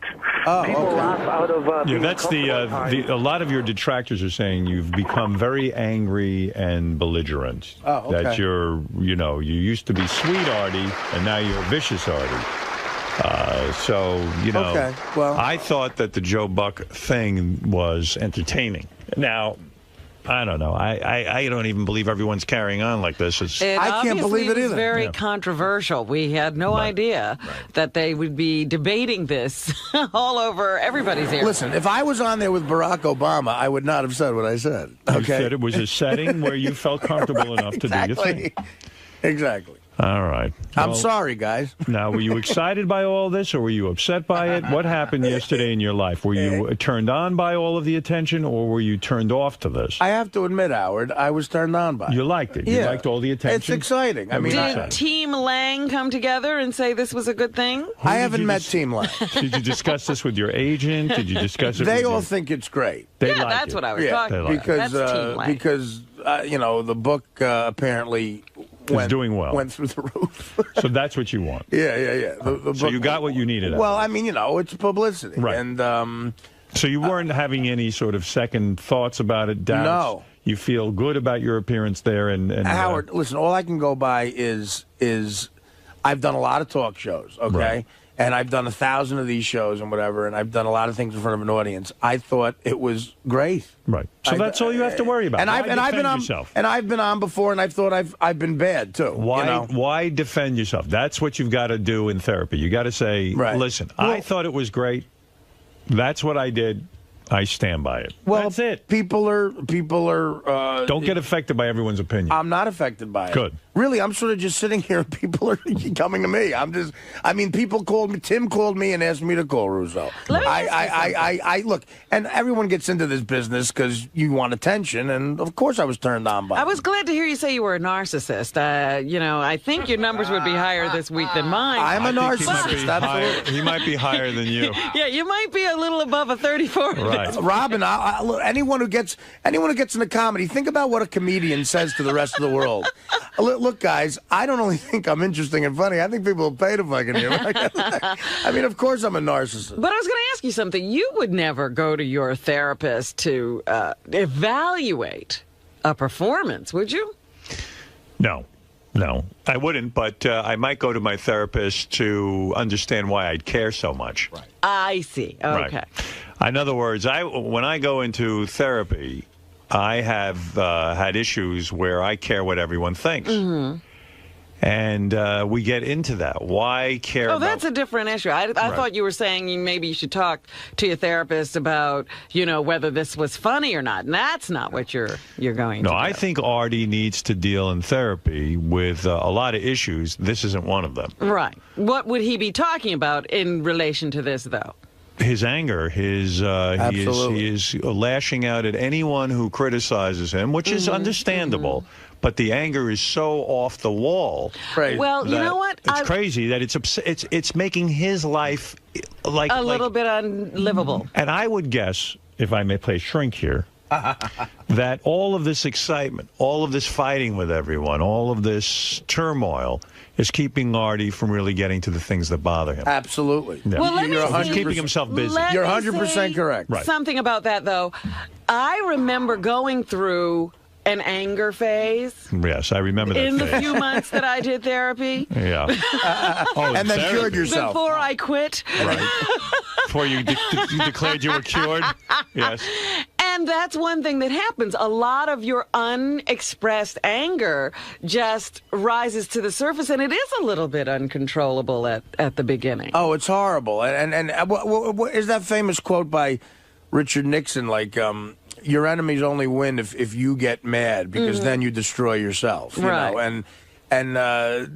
Look, Howard's right. I have anger in me that's tremendous, and it's about a bunch of things. And thank God I found a therapist that I like. Like, I really like. I call him on the phone when I can't see him. If I'm on the road. So I'm working on it, man. I believe that you need to be in therapy 5 days a week for now. Okay. Now, I'm not making a joke. I don't understand. Is it structured therapy? What are we talking about? It's a psychotherapy, I believe, that Artie is involved with. It's intense. And it's... But is it structured? Like, we see each other on this day at this hour? It's twice a week, based on his schedule and mine. Based on based on you don't have a set appointment? In the beginning of the week, he'll say, I have this day, and I'll say, okay, let's do it that way. What about locking into 3 or 4 times a week at a set time? I'll bring that up to him today. Yeah.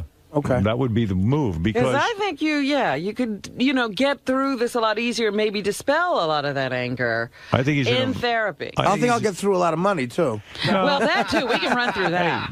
You're right. No, listen. Getting better does cost money. If I could tell you, investment in you, if I could tell you what I spent on heroin, it pales in comparison. Way less. What'd you spend a week on heroin? Would you say? I mean, there's no exact number, I'm sure. A week? When you really were at your worst. At my worst? Yeah. Well, I read once that that Yoko Ono and John Lennon in the 70s were spending $5,000 a week on heroin. In the 70s. That was the 70s. Yeah, and I think, but you see, here's the thing. I was having it delivered because I was afraid to be seen going. So there's a surcharge? Well, absolutely. It's like McDonald's. If they could deliver it to your house, they have to charge you something. And these these were guys that I would overpay because I was afraid. I don't want them mad at all. You know. And I'll give you the most I ever spent in 1 week. Go ahead. Probably. You know what? I don't want to say it. I don't want to say it, not because there's a bunch of issues here. Oh. By the way, I mean, how often do you have to have it delivered? About twice a day. No, Is that true? No. A couple times a week. Right. Yeah. How long does the delivery person hang out? Do they just deliver and then leave? Like you don't have to hang with them. Hang out with them? Sometimes it gets uncomfortable. Yeah. Sometimes they use bad language. Sometimes Ross Greenberg will say, look, you're Artie's heroin dealer. If it gets boring, try to mix it up a little bit. And they completely misread him. Does the delivery person ever, once in a while, hand you the bag and then, pull it away real quick and, just fuck with you? No, they don't want to. They want the money, so, They don't want to tease you with it? That doesn't happen. You're not in any mood to pull back the money, are you? No, I'm not. So when somebody, maybe let's put it this way, see if you can answer this. When somebody's habit is bad, what generally would they spend a week? Well, here's the thing. I never 5,000 sounds incredible. I never shot it. Right. I believe John and Yoko were shooting it. You go through it way quicker. Right. So, I would say even adjusting $5,000 a week now would be a shitload of money to pay for heroin because heroin's cheap. Could you have spent $7,500 a week? No. No, not that much. He's saying he didn't go that way. He didn't go that way. It's cheaper. Well, it's like I never smoked cocaine either. Right. For some reason, I had these levels, and I was at parties where there was times you were afraid to go that. Yeah, because I would have level. lived in that bottle, and I was at parties where I was handed a pipe, and I just said no to that somehow because I thought that was another level. And if you smoke coke, God, the money just goes because then you just get rid of it so quick. Do you think you're insane? On some level, sure. You do. Yeah, No, that's qualified. Are you insane. Do you think you're insane? No, I don't think I'm insane. In other words, do you think you have a death wish?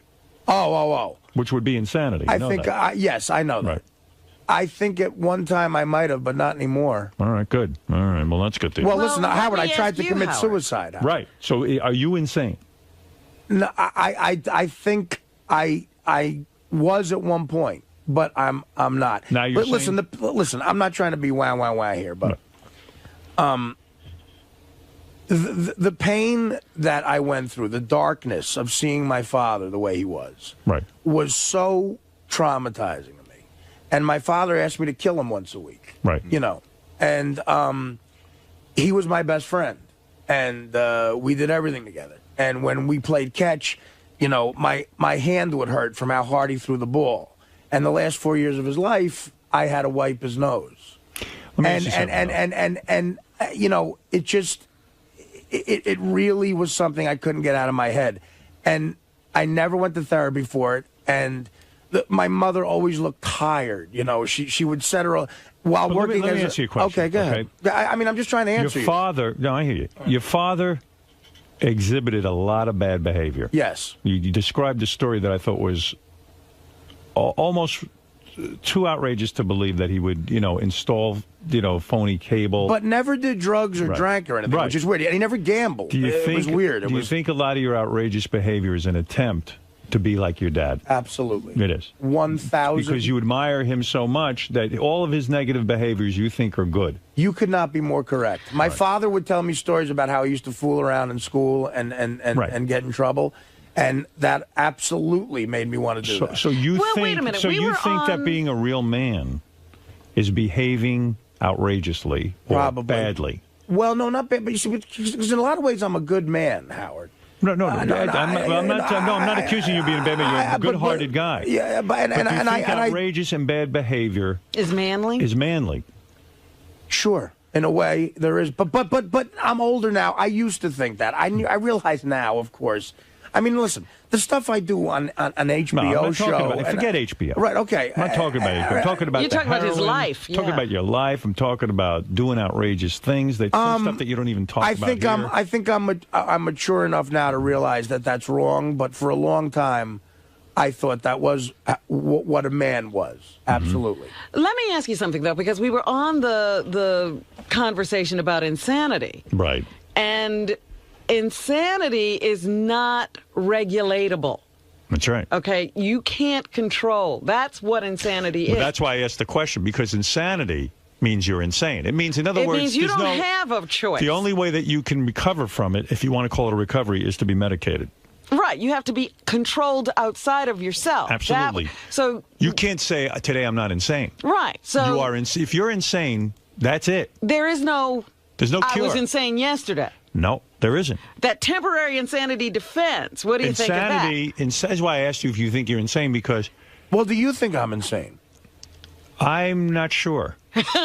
I'm thinking that something's going on where my recommendation, and I don't say this lightly, the reason I said you should be in therapy 4 or 5 days a week is to find out what's really going on with you.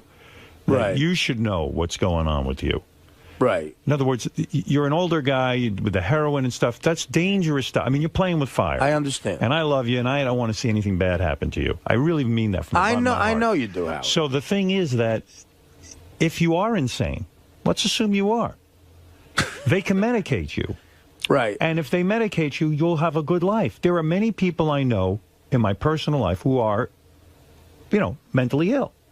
And people go shocked when you hear, mental illness. Oh, blah, blah, blah. Yeah, let me hit fuzzy I don't health. want anything bad to happen to you. So if you are mentally ill, they should medicate you. If you're not, then you got to get to the bottom of this anger. But let me ask you something. Go ahead. Let me ask you something. Right. Because you tried to commit suicide, and that scares me. But I tried to commit suicide because I had just done coke for 3 days, and I ran out of it. And so you might not be insane. I don't think I am. But taking coke for 3 days is insane. I know. But so everyone who does coke for 3 days, there's a lot of people who do that. I mean, and they're not all insane. I don't think I'm insane. I don't think I'm insane. Artie, sometimes the drug taking is an attempt at self-medicating because of course it of is. insanity. That's what I'm saying. Well, all right. That could be behind the drug use, but too. Okay, and that's it could be. completely I'm not a doctor. understandable. Yeah, I don't know. I understand that. Right. But I'm not on any medication right now. Right. And for a couple of weeks on the show, I really was out of my mind, ruining interviews and shit. Right. And do you feel I've made an adjustment there? No. No? No. You've made some adjustment, but not Well, really. some adjustment. Not really. No. I don't think so. But some adjustment. Some. Right. So I think you're having a hard time controlling yourself. I'm going towards the. Yeah. I think you're doing better. I just think that what I'm worried about. That's on my own. So, and I'm going to keep and listen. I will keep trying to do that. There's something going on though that concerns me. That in doing your own rehab, I think you're going through a tremendous difficulty right now. You came off heroin, which Right. I applaud you, and I think is unbelievable. I mean, an amazing feat, because anyone who understands addiction, that ain't easy. Oh, no. This is the hardest thing you're going through. It's not just the drug. And I don't think you even know inside of you how, forget the physical addiction, Right. the psychological addiction. That emptiness now, that void that isn't filled, has to be filled some other way. Well, it's the Charlie Parker quote. They can get it out of your blood, but they can't get it out of your brain. Right. When you're But an not only addictive person, that, whatever you were taking it for, you're now subject to having to control right. or you're face. feeling Yeah. things, Absolutely. thoughts are creeping in that the heroin would dampen. In a way, you were medicating whatever it is that's bugging you, whether it is insanity, whether it's just the death of your father, whether it's the combination of everything that goes on in the pressures of your life. Whatever's going on now, you're starting to feel. Right. And I think That's a hell of a thing to have to go through on your own. I know I have trouble negotiating my feelings. That's why I'm there 3 days a week. I can't imagine what it's like for you coming off heroin. That's why I'm saying. Well, I am going. I'm going, and it's 2 days a week now. But I'll tell the guy I want more. I believe you, Howard. I'm telling you, I think that I'm worried because, listen, you're a dear friend. But aside from working with you, forget the work. I'm talking about you're a good-hearted human being and a good man and a funny guy and a talented guy. And I think that this is a lot of pressure you're going through right now. It is. I recognize that. Thank you. But you got to get assistance. I mean, you got to find out what's going on inside of you because no one can do that on their own. Very few people, unless you're, so self-evolved that you can figure out what's going on. And I'm not. And I'm not either. So I'm not trying to set myself as an expert. Yeah, and there are some people who it's just a drug thing, and they just get off the drugs, and they're fine. But if the drug was something to cover up something else. Sure it was. That's the hard part. Yeah. You see, let me tell you something. Well, this is why I enjoy therapy now, and it's working. Just this conversation makes me feel better. Right. It does, because and I appreciate it. Right. Well, because people care about you. it's with people I respect. Right. Okay, and I respect this guy a lot. Good. And God, is he a wise soul? And but here's the other thing: you also tend to turn everybody into either they're the greatest or the the shittiest. worst. All right. He's a man. I understand. He's got expertise in this area. Right. He's going to sit with you. Some days you're going to hate him. Some days you're going to love him. Right. But he knows what he's doing. I know the guy's credentials. Yes. Yeah, I was involved with that. I know the guy's address. You better know what he's doing. Right. You better, because there's a lot of money going on. Yeah, but as I said when you were first talking about it, it's a commitment you have to make to go through the rough patches and this lovely honeymoon. Right, this is a honeymoon going phase. on here. I went to my psychiatrist today. I said, I can't fucking stand this anymore. I don't want to be here. I want to get out. And by the end of the session, I felt great. So it was like, you're always going to have those feelings you want to get away from therapy. Right. I just say, look, who the hell knows what's going on?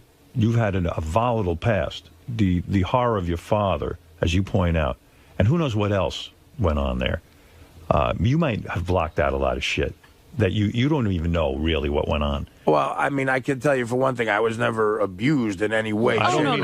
That does nothing. I mean, I know. I'm just saying. Me neither. I mean, look at us. Who's going to abuse us? No one's attracted to us. Abuse comes in many colors. Believe me, I wish someone would have abused me. No, I'm just saying. I just paid attention. And anybody can formulate an opinion on what you just said. I just want to make sure I was not abused. I'm not talking about abuse. Right. I understand. And you're right. If anything, my abuse was people ignored me because of the way I looked. That was terrible for you. Right. I wish someone would have touched me inappropriately. I want to be abused. So anyway, listen. Right. This is a topic for off the air, but the fact of the matter is. So let's do it on. Let's do it on. No. What I'm saying so much is, better on. I appreciate even this episode with Joe Buck. Right. While I believe it was, television for me, anything goes. I'm not uptight. But I have a feeling even this weighs on you more heavily than you even know. Mm-hmm. That this is a lot of attention all of a sudden. It is. And there's a lot of pressure in it. Even the way, like, you're trying to convince this sports guy that you were funny. Mad Dog. You're convincing the Mad Dog. Yeah, you're caught I'm turning into the Mad. You're caught up in a lot here, and there's a lot going on top of which you're running around the country promoting this book, doing stand-up. It's a crazy month. And you just got off heroin. So... It's nuts. I'm saying this whole schedule sounds crazy to me. Everything about this sounds crazy to me. Right. Is what I'm saying to you. And, there's got to be time also to just sit down, relax, get in touch with your thoughts. You're right. And really focus on yourself. Yeah. I mean, I don't see that happening here. I see a lot of busyness to keep you busy, to keep you off of the heroin. Off of Artie. Yeah. Keep you away from it. Keep you off Artie, keep you off heroin, keep you off whatever the fuck it is. Right. There's a lot of running around. There's a lot of energy going on here. And I'm just, a lot of distractions is what they call it. And I hope the psychiatrist will sit with you and try and sort of say, hey, Artie, slow down. Learn to say no to a few things. Well, that's what he said. He goes, because I called him from L.A., and he's like, well, where are you going? Like, I told him my schedule. Right. And up until July 1st, it is crazy. And even with this show, it's like not everything has to happen at once. Like I always say to Artie, this is a long haul. We have another year and a half. Let's slow it down. Let's just take it easy. There's a lot of panic and pressure here going on. And I worry about you. And I've said this to you off the air, and I'll say it to you on the air. You're a friend, a dear friend. You're a good-hearted man. And I hope the audience doesn't forget that. because, you know, a lot of people are saying they hear Artie's anger. They hear his, you know, he's vicious right now. You're a good guy. You're a good-hearted soul, and I know that about you. But I'm hoping and praying that you do take some time for yourself. Sit down. Yeah, okay, so you don't go away and do stand-up for a week, and it's going to cost you money for not doing stand-up, but who cares? I'd rather you spend the money, go to a shrink, and sit there and talk about yourself, even until you're sick of talking about yourself, till you break through, until you get to understand what's going on, and let him understand who you are. Right. Because if the theory is that you're insane, good, get medicated. That's easy. That they can fix.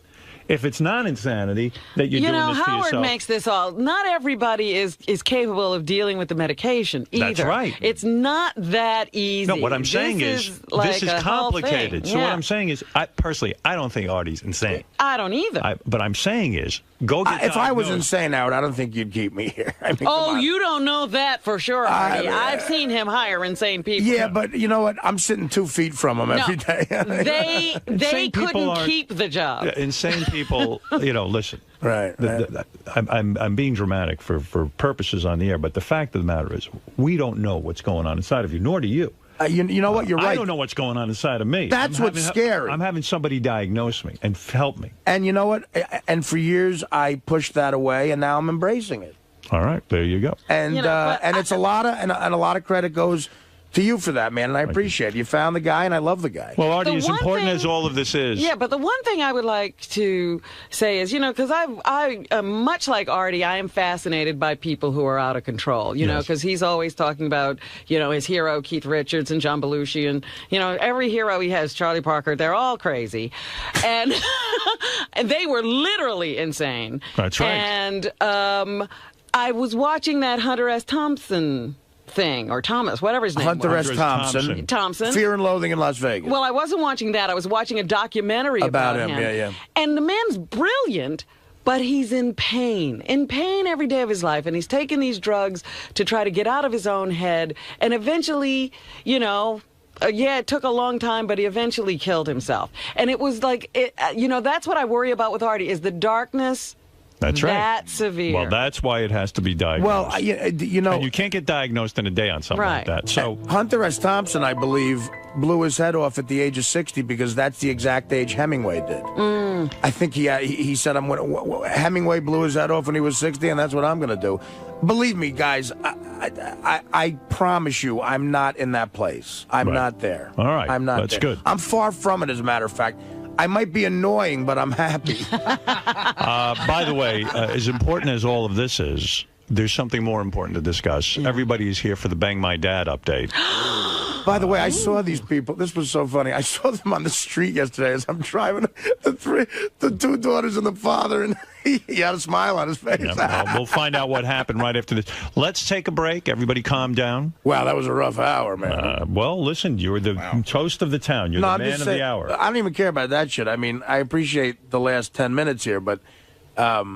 you know, I promise you, I'm doing better, and I'm working on everything really hard because I want to be alive forever now. Yeah. And I got a second chance. A doctor told me I'm lucky to be healthy. Like I always thought I was going to die from health issues, and he said, no, if you can control your anger and stuff and not destroy yourself, you'll be around for a long time. You might actually live. And I want to live for a long time. Well, that's good news. All right. Not to everybody on the Stern Fan Network, but I do want to live for a long time. The Stern Fan Network wants everyone dead. It is weird that it's getting this much attention, though. I mean, Joe Buck, if he pretends to be upset about this, I really think it's stupid. But again, I don't want to show any anger.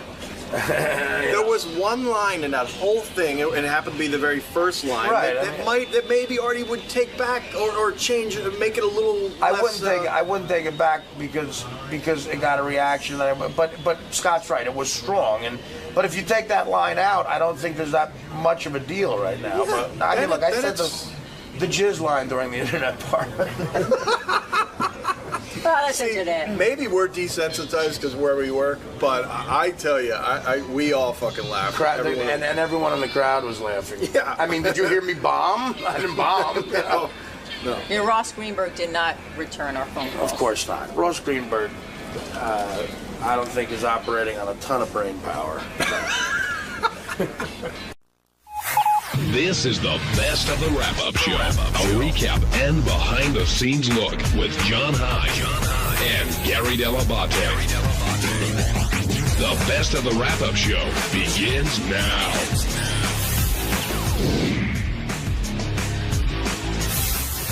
Are you excited for the big Vegas trip?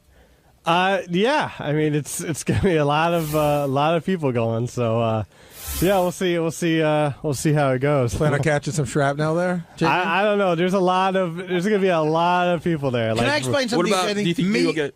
Go ahead, Bench. No. You sure? You're going to be JD. Will you be? You're going to be at Artie's event, which they're picking the Miss Howard TV. Me and Ronnie, right? And aren't you going to be holding a camera? Well, yeah. Can't you act like you're in charge? Like, okay, move no, over. Well, I mean, it just depends on the situation. You got to talk to Ganji. Ganji's utilized that stupid camera for years to get laid. Really? He doesn't seem to be getting laid all that much. He gets laid. He just doesn't talk about it. He hits chicks over the head with the camera, and then he fucks her. Listen, Gary is right. At every gig I have JD, when I'm an hour in and I can't speak because I have emphysema, I need some water. So it used to be Teddy, and I'd get the whole place to chant homo. It was great. But now JD comes out, and people love JD. Right. When he comes out, he gets an enormous cheer, and I'm like, I go to the girls, someone fuck him. And I guess maybe it's happened a few times or no times. How's it going with that, bro? It has not happened at all. Hold on. A couple of times there have been, situations where I've hung out with girls, but nothing came of it. Some pictures, it looks like you're fucking Teddy in Detroit, St. Louis, Vegas, L.A., well, Pittsburgh. That's how it is. Artie, you might have to take it to the next level. You might have to say, "Who's willing to fuck JD? Please come up to the stage." Well, it might turn into I have to fuck JD. Well, I mean, because it's a lot of girls that have guys that come to the shows. Tell me which guys. I know people that can make them disappear. Well, they could be on a flight to Detroit and be there in an hour. The guy won't ever be found again. Well, last time you guys were in Vegas, you helped JD out a lot, Artie. Remember? Yeah, I paid for it. And there's no shame in that, by the way. Listen. See the movie The Hangover. The Hangover will make people think differently about Vegas whores. They can be very sweet. Yeah, she was so nice and clean and cute. No, right now Vegas whores get a bad rap. You going to be hanging with Ronnie? I don't know. I know we're going to go to the big appearance at the Rick's, whatever. Oh, I'm going. Here's the schedule. Here's the schedule Saturday, right? And if this doesn't get a guy hold on. Ronnie's Friday night. Okay, whatever the fuck it is. Friday night, we're going to Rick's every night, asshole. Okay. Every night there's a party at Rick's. All right. So Friday night's the official Ronnie party at Rick's. Saturday, if we go to sleep, we get up. And in the afternoon, me, Ronnie, and all the guys judge the new Miss Howard TV. They're expecting 200 women by the pool at the Hard Rock. Mm-hmm. We're the judges. And the ones that we like go into something called the Chick Pit. And then we cherry pick from the Chick Pit and pick a new Miss Howard TV. Then that night, I'm doing stand-up at the Joint at the Hard Rock in Vegas. Then we're going to Rick's again, asshole, with all the girls from the Chick Pit. And then don't knock on my door after 6 a.m. How's that fucking sound? Well, I never knock on your door. You got 200. Good for you. You and Teddy have thinking I died from heroin and a whore. Anybody else from around here going, JD? Howard TV, which is what? Is Goodstein going? I believe Goodstein, Ganji. Oh, yeah, Doug's going. Ganji, Brian Phelan. Benji, please come. I just asked Goodstein. I don't know. I have to check the Greyhound. I'll pay for your flight. I will. Nah, but that feels weird. If the show would, don't worry about it. I'm making a lot of money for stand-up. I'll pay for your flight. That's very nice of you. But you know what's funny? Don't you think it's interesting? And Howard makes this point all the time, but it's true. If there were a shoot this weekend, say at Jeff the Drunk's house, it would be like Joe and Chris and those guys. But it's always Ganji and Doug for the important shit. And it should be because, it's an event that was created because of me. And Doug and Ganji and all those guys, they're like my family now. I love seeing them. I love Chris and these guys, but I haven't known them as long. I'm happy they're coming. It's not a burden. It's going to be a big party. It's not about you. No, I know. It's about them having to do important work in Vegas. I want when I'm voting for one of the chicks in the Chick Pit, I want to be in focus. Artie, Howard suggested that you should bring your new lady along for the trip, which you immediately shot down. Howard, that's the funniest thing Howard's ever said. Listen to me. You ever hear you don't bring sand to the beach? Yes. that saying means even more if you're dating the sand. If the sand is your girlfriend, you really don't bring it to the beach. No, it's a guy's weekend. I explained it to her. She's lovely, and she's a classy person. And it's a guy's weekend in Vegas. I'm sure Ronnie, you still have your girl? Yeah. Yeah. No, Ronnie's girl gets it. She's cool. It's a guy's weekend. We're not going to do anything wrong. Guy stuff like fishing and... No, I'm going to gamble. I told her. These are my two vices. I can't drink or do any blow or heroin. I'm going to have a cigarette in a private room, and I'm going to play craps and poker and blackjack all night. And that's going to be my vice. You going to come to my strip club appearance? I'm going to come to that, but I'll just have a cigarette and stay in the corner with the King James version of the Bible. I'm not going to do anything wrong, and she knows that. I'm just going to have a fun guy's weekend. Ronnie, you gonna hang with JD at all?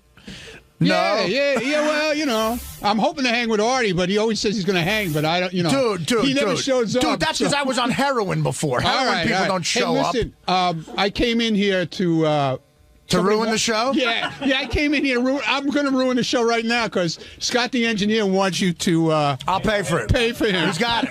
I want Scott the engineer out there. I want him to have a good time in life. I will pay for. Tell him to book a ticket, get the cheapest coach flight he can find, going through Nebraska and London. No, seriously, I want him to book a ticket and give me the receipt.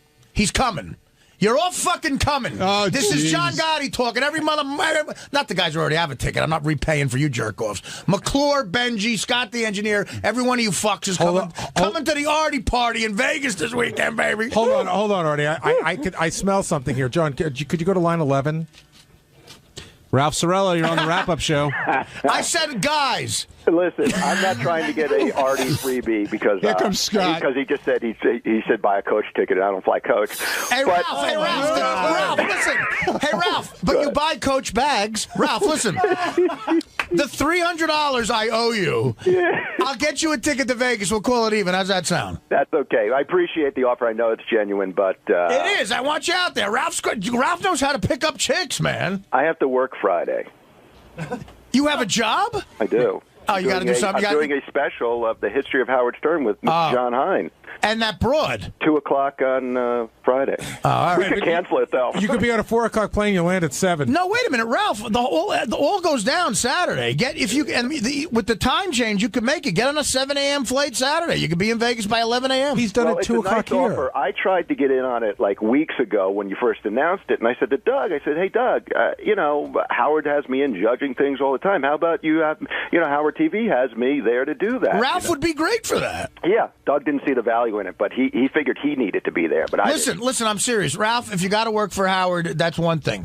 But Scott, McClure, and Benji, I'm telling you right now, you got to get your own tickets. Take care of yourself. Get nonstop coach tickets back and forth. And you give me the receipts, and you will get the money. Scott, are you going to go? It's an Artie party. Are you going to go? What about a room for him? Artie just yeah, what about the room? Not that much of a party. He's crashing with Ronnie. Listen, hold on, guys. We'll get your rooms. We'll get everything. I'm bringing 4,000 gambling degenerates to the joint that night. The money they're going to make's insane. Everything's going to be free. Private plane. Yeah, private I'm plane. not Howard. As soon as Scott calls home and asks permission, he's going. No, fuck that. I'm going home. I'll give your wife $10,000 to give you permission. We're going. Everybody heard that, right? That's a different party like Scott Salem. Yeah, exactly, Ralph. Right. And stay away from me when I'm gambling. The life of the party. So you gonna go? I would love to. You're going. I thank you for the offer. I have to talk to my partner. I mean, you're a fag now? Wait a minute now. He's been bitching about this for weeks. I should be going too. Doug should get me on this trip. That's right. Now get out of here. Now Artie's willing to pay for it. Now he's bitching. I'll pay for it. Now get out of here before Opie and Anthony walk in. Hold on. Scott, why do you think that you should? Why were you saying that you should be on this trip before Artie offered? What's the reason? I didn't say I should be on the trip. What? What did he say, Ronnie? Doug. Ronnie, what did he say? You're here. Come on. Yeah. Come on, jerk off. Whatever. Scott wanted in from day one, but under what's the premise? Just because it's time to. You mean as a judge, or he wants to just go to Vegas. He didn't say he needed to be there because of some audio. No, if there's an audio mix, but that's being done by the house by the hardware. Yeah, that'll be good. Scott's a great engineer. I want him there. Yeah. And fuck working. You're there for free on me. Scott wanted to go there and ruin the audio. Get advice from Hitler. Okay, Doug. I'll be there. Doug, how did he'll be there. Get permission from your wife, Mussolini. Doug, you getting flights over there? Doug, how did Scott approach you? Did he casually hint, or did he say, "Hey, motherfucker"? It was as subtle as, "I heard you going to Vegas. Can I go?" Right. I said, "Do you need anybody to work?" I didn't say it's an Artie party at the Hard Rock. Every one of you is just coming. Gary, I swear, I want you to come. Get that thing out of your cock and come. That thing's out. I got my kid's birthday party on Friday. Make the stuff come out of your cock that should. A rock? Doug, semen? Doug, did anybody? Semen, yeah, that's what I'm talking about. JD, is there a chance that you could come back on Monday having not gotten laid? Oh, there's always a chance of that, sure. And if you don't get laid, lie about it. Okay. John Hine, you're coming. The wife and kids, the wife and kids will be fine with the out. You got $20 million for that website. Give them half of it right now, and just fucking come to Vegas. I appreciate the invite, Ralphie. So, what are you going to do? You leave it? You're not going to be doing the show with me on Friday and heading out to Vegas, or what? No, I am the consummate professional. I've been working on Friday. Yeah, but Friday, what time you done? 3 o'clock. Then we and Jason are going to go see Star Trek on IMAX. Ralph, listen. My day is booked. Listen, Ralph, you're giving me a headache. If I would fly Jason out, but I can't afford 4 seats. It's great to be able to do fat jokes about other people now. But Ralph, please, I love Ralph, and when he's around hot chicks, he knows how to talk to them. Jason can block all the ugly guys just standing in front of us. It's gonna... Artie, thanks. I'll think about it. I know it's genuine. And, all right, think about it. Just if you're going to do it, just book it and give me the receipt when you get there. Artie gets a receipt from me for $2,000. Listen, I'll pay it because I'm winning, man. Yeah, I'm winning money too. Artie. I'm winning money. I feel hot. I'm doubling what I make in doing stand-up. I'm so crazy right now. I'm out of my mind. On Tuesday's wrap-up show, everybody talked about how they think I have a drinking problem and how I should limit myself to about 2 drinks a night, which I personally don't think that's going to happen. You know, I'm not a 2-drink type of guy. You know, I got a big belly. I got to feed that beast. So check it out. Richard has said before, or at least acknowledged, that he's got a problem and he's an alcoholic, but it's a problem he can handle and he has control over. Well, everybody who's got a problem thinks it's a problem they can handle. You know, when it comes to that, it's very difficult. Most people, it's very difficult for them to say, I have a drinking problem, because if they did, they would stop drinking. Richard admits he has a drinking problem and then continues to drink. I don't think Richard's ever going to stop drinking. I mean, he thinks he's a social drinker. I think he's lying when he says he sees it as a problem. I think he's placating us. I don't think he sees it as an issue. Oh, you think he doesn't think he has a problem? You think he doesn't think he has a problem? Right, he's just saying it to shut everybody up here. Yeah, because if you have a problem, wouldn't you address it? Not necessarily, but if you feel like, I got a problem, but I'm on top of it, I have some control over it. I mean, that's always been Richard's attitude ever since this came up. He loves to drink. Sometimes he goes a little over the line, and he knows it, but he feels like he can keep it in check. Richard, we're talking about you behind your back, and now you're here. We get to talk about something we've never talked about on the wrap-up show before, my drinking and my gayness. Hey, it came up on today's show, which means we talk about it on the wrap-up show. Why don't we talk about my heroin a little more, you ass licker? Write another fucking song parody about my weight and heroin, you dickwad. And Artie clearly feeling better right now and good enough to give you advice, and heartfelt advice, I thought, about addressing what he thinks is a problem in your life. Mm-hmm. You don't think it's a problem? I appreciate it. Yeah, well... Listen, I love Richard. Speak, and then I'll talk again. It definitely... They make it sound like a problem on the air. I haven't had a problem with them because I'm just out having fun. To me, what it boils down to is fun equals drinking. Drinking equals fun. I'm having fun out there. I'm just doing my thing. Life is short. I want to have fun. And you don't think your behavior changes at all when you're really shit-faced? Well, I mean, I haven't gone to jail because of it yet, knock on wood. I'm not saying it's criminal. That's your gauge. I just, I get happy when I drink. I'm not an angry drunk, and it doesn't seem to cause problems. I mean, being in a wheelchair at Tampa Airport wasn't a problem for anybody. Was it embarrassing to you? No, not really. I mean, you're looking at a guy who, streaks where he works and gets naked. Nothing embarrasses me, really. No, but in a way, it is causing trouble because now it's an issue at work. Howard isn't being joking when he's saying this. He's worried about you, and that's your boss worried about you. You're getting drunk at your boss's engagement party. People are talking about it more. Physically, your appearance is changing. You're getting red in the face. You're starting to look like Dom DeLuise if you stayed in the tanning salon too long. You're changing for the worse because of drinking. But people are noticing that. Hold on a second. Let me play devil's advocate for a second, just so we can have both sides. Richard, have you ever missed a day of work because of drinking? No. Have you ever missed a gig because of drinking? No. Have you been arrested because of drinking? No. So aside from when you drink on the weekends, does it affect your job or life at all? Not at all. Does your girlfriend not want to be with you because you drink too much? No. So he can play that in. I understand what Artie's saying, but now Richard will play that in. But Garrett, okay, he hasn't missed a day of work, but it is affecting his work in some way. It's a subject at work, and millions of people are hearing about it, and it could affect him getting other work. His girlfriend is a wonderful person, but who knows? I don't know this for sure. Maybe she drinks a little too much, too. I don't know, and maybe you're enabling each other. That's something. You two are a sweet couple, but maybe you got to look at that and maybe live a little healthier. I sound like a preacher because I'm an asshole. I've done every wrong thing in the world, and it did fuck up my life. And because I worked for a great man, he didn't fire me, and I'm still alive. And who knows? I may relapse. I could sound like a hypocrite.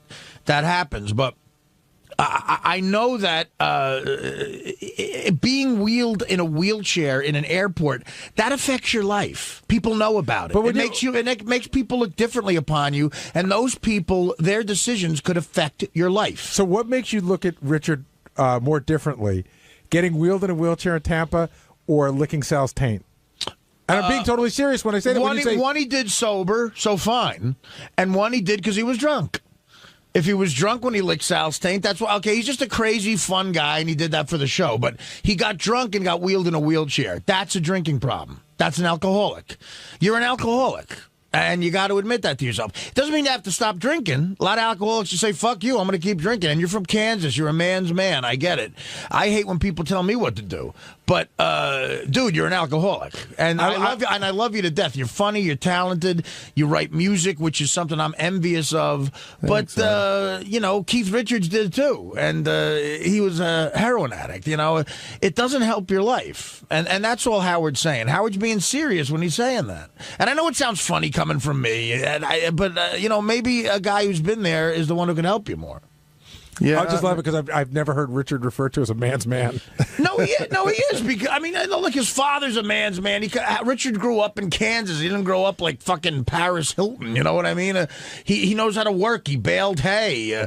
He probably sucked cock for money. I don't know if that's true, but I'm just saying. That's a day's work. Sucking cock is a day's work, man. That's you come home and you got to really shower. A man's man leaves those messages for Will, and the man's man wants to see Brian Phelan naked on the show. You don't want anybody to think you're gay, but when you were drunk, it affected your life because you left the homoist message on Will's fucking answering machine. And I've given into that. I don't mind if people think I'm gay because I'm not gay, and I know it. Good, because you are. Hey, Richard, if people think it, I'm fine with it. When you left that message, everyone thinks it. When you left that message, did you know you were leaving that message? Do you have no recollection of leaving that message? I totally remember leaving that message. I was just messing around. I was.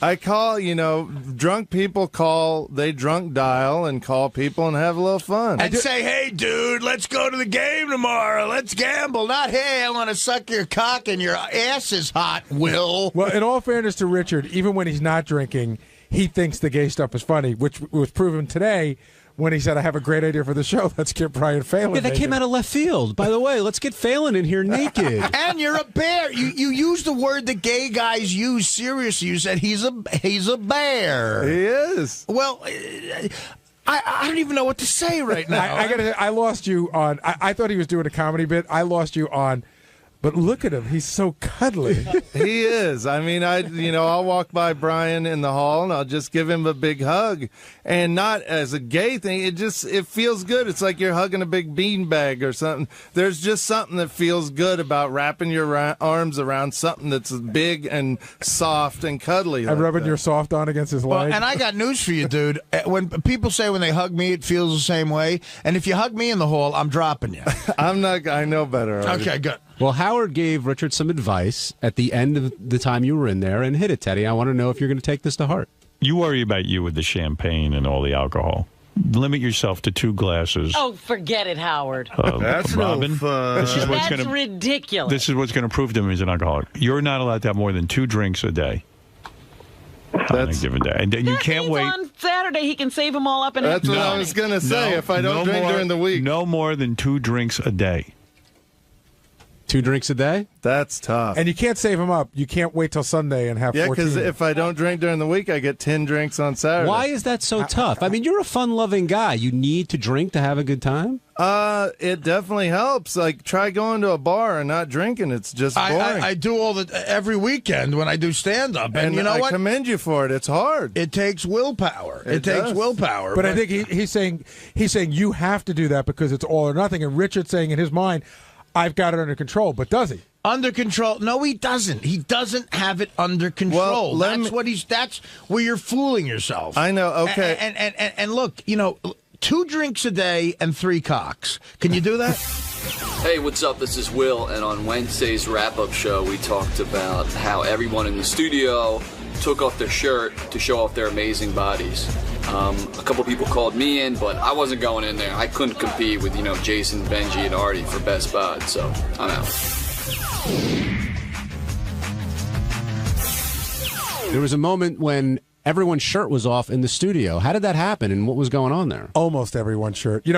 What happened was if you were in the studio, you got caught up in that. Well, first of all, that caller called. What's the guy's name, Will? Johnny Boy. John Boy. Is John Boy gay? Or was he just being goofy? Which was all weird. He wasn't even being goofy, though. I didn't understand what he was his almost angle acting was. gay today, but I mean, he got something going.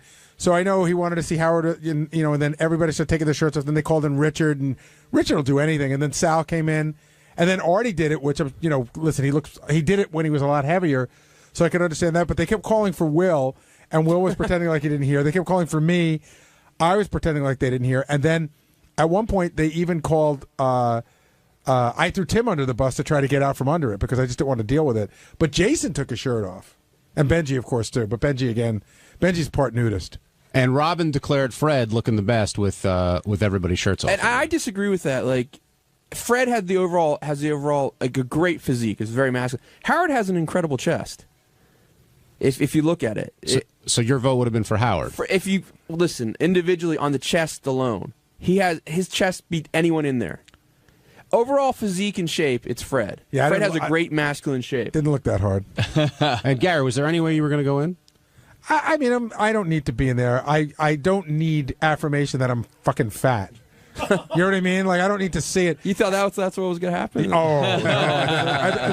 And I, for one, am one of those people. I haven't worked out in so long. Like, I'm one of those ones when I take my shirt off, it's not like, oh, Gary doesn't look so. Gary looks fatter than he is. I'm as fat as I look. Well, didn't Howard say that whoever wasn't willing to do it clearly has some kind of problem, or I think hang up? Yes, I got a sort of hang up. I totally have a hang up. I don't want to look fat. Now, what about you? Often requested, Will Murray. I don't know. I just didn't want to deal with it. Everyone was like taking their shirts off, and I don't need to go in there and be judged by people. It's just whatever.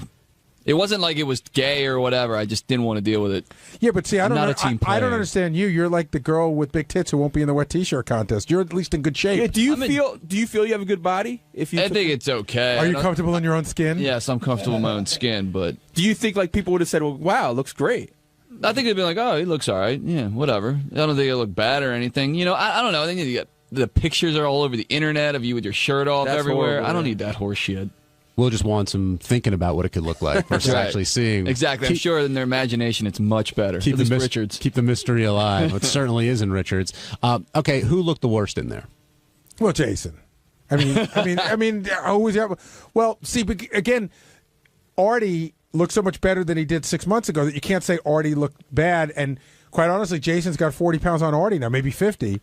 And and then the hair thing is just it's a riot. That's what's great about being horribly, horribly obese. As soon as you lose like 20 pounds, you're still obese, but people are like, wow, you're really getting better there. Like, Benji, what are you weighing in at, say, today, around? 208.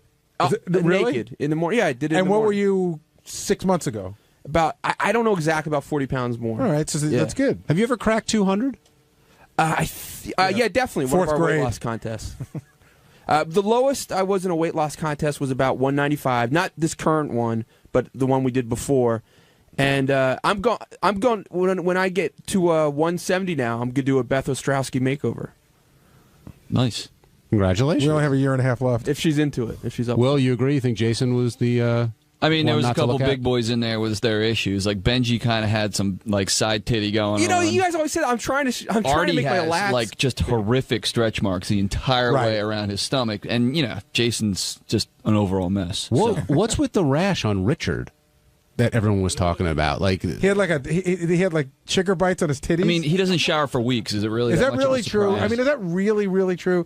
Does he really not shower for more than a week at a time? Yeah, I would say a week stretch would be not Well, that- out of the question. That would explain, your body just gets oily and gross and everything. It's sweaty. I thought Jason is so odd looking. It doesn't look gross. It looks almost like some sort of animal It's or something. fascinating. It is. It looks like one of those like a Coney Island sideshow, it's Weevil Boy or something like that. You Like mean he's deformed in some No, he way? looks like he's part animal. Like when he takes his shirt off. He really is very hairy. I mean, and he's very uptight about it, and he's joked about it, how the Korean woman wanted to charge him double, but he really is a very hairy dude. Well, if he's uptight about it, why is he taking off his shirt when he's in there? Because he'll do anything for Howard. Howard He ordered really him will. to. He loves He's, Howard. he's very parish. I think that's what his issue is. It's not like a big guy that's like a fat guy. Sometimes they have a bigger upper body. He's kind of like a little slender up top, and then it gets bigger as you get down in the gut area. Again, not to get too gay, but even like with Artie, Artie does have the stretch marks and stuff, but you could see Artie's got the physique of a guy who was in shape who got out of shape, as opposed to a guy who was never in shape. Right. Jason's like a giant. I don't know what they're called, like those things, but he's even more expanded, like a triangle. Those things you punch, but they keep bouncing back up.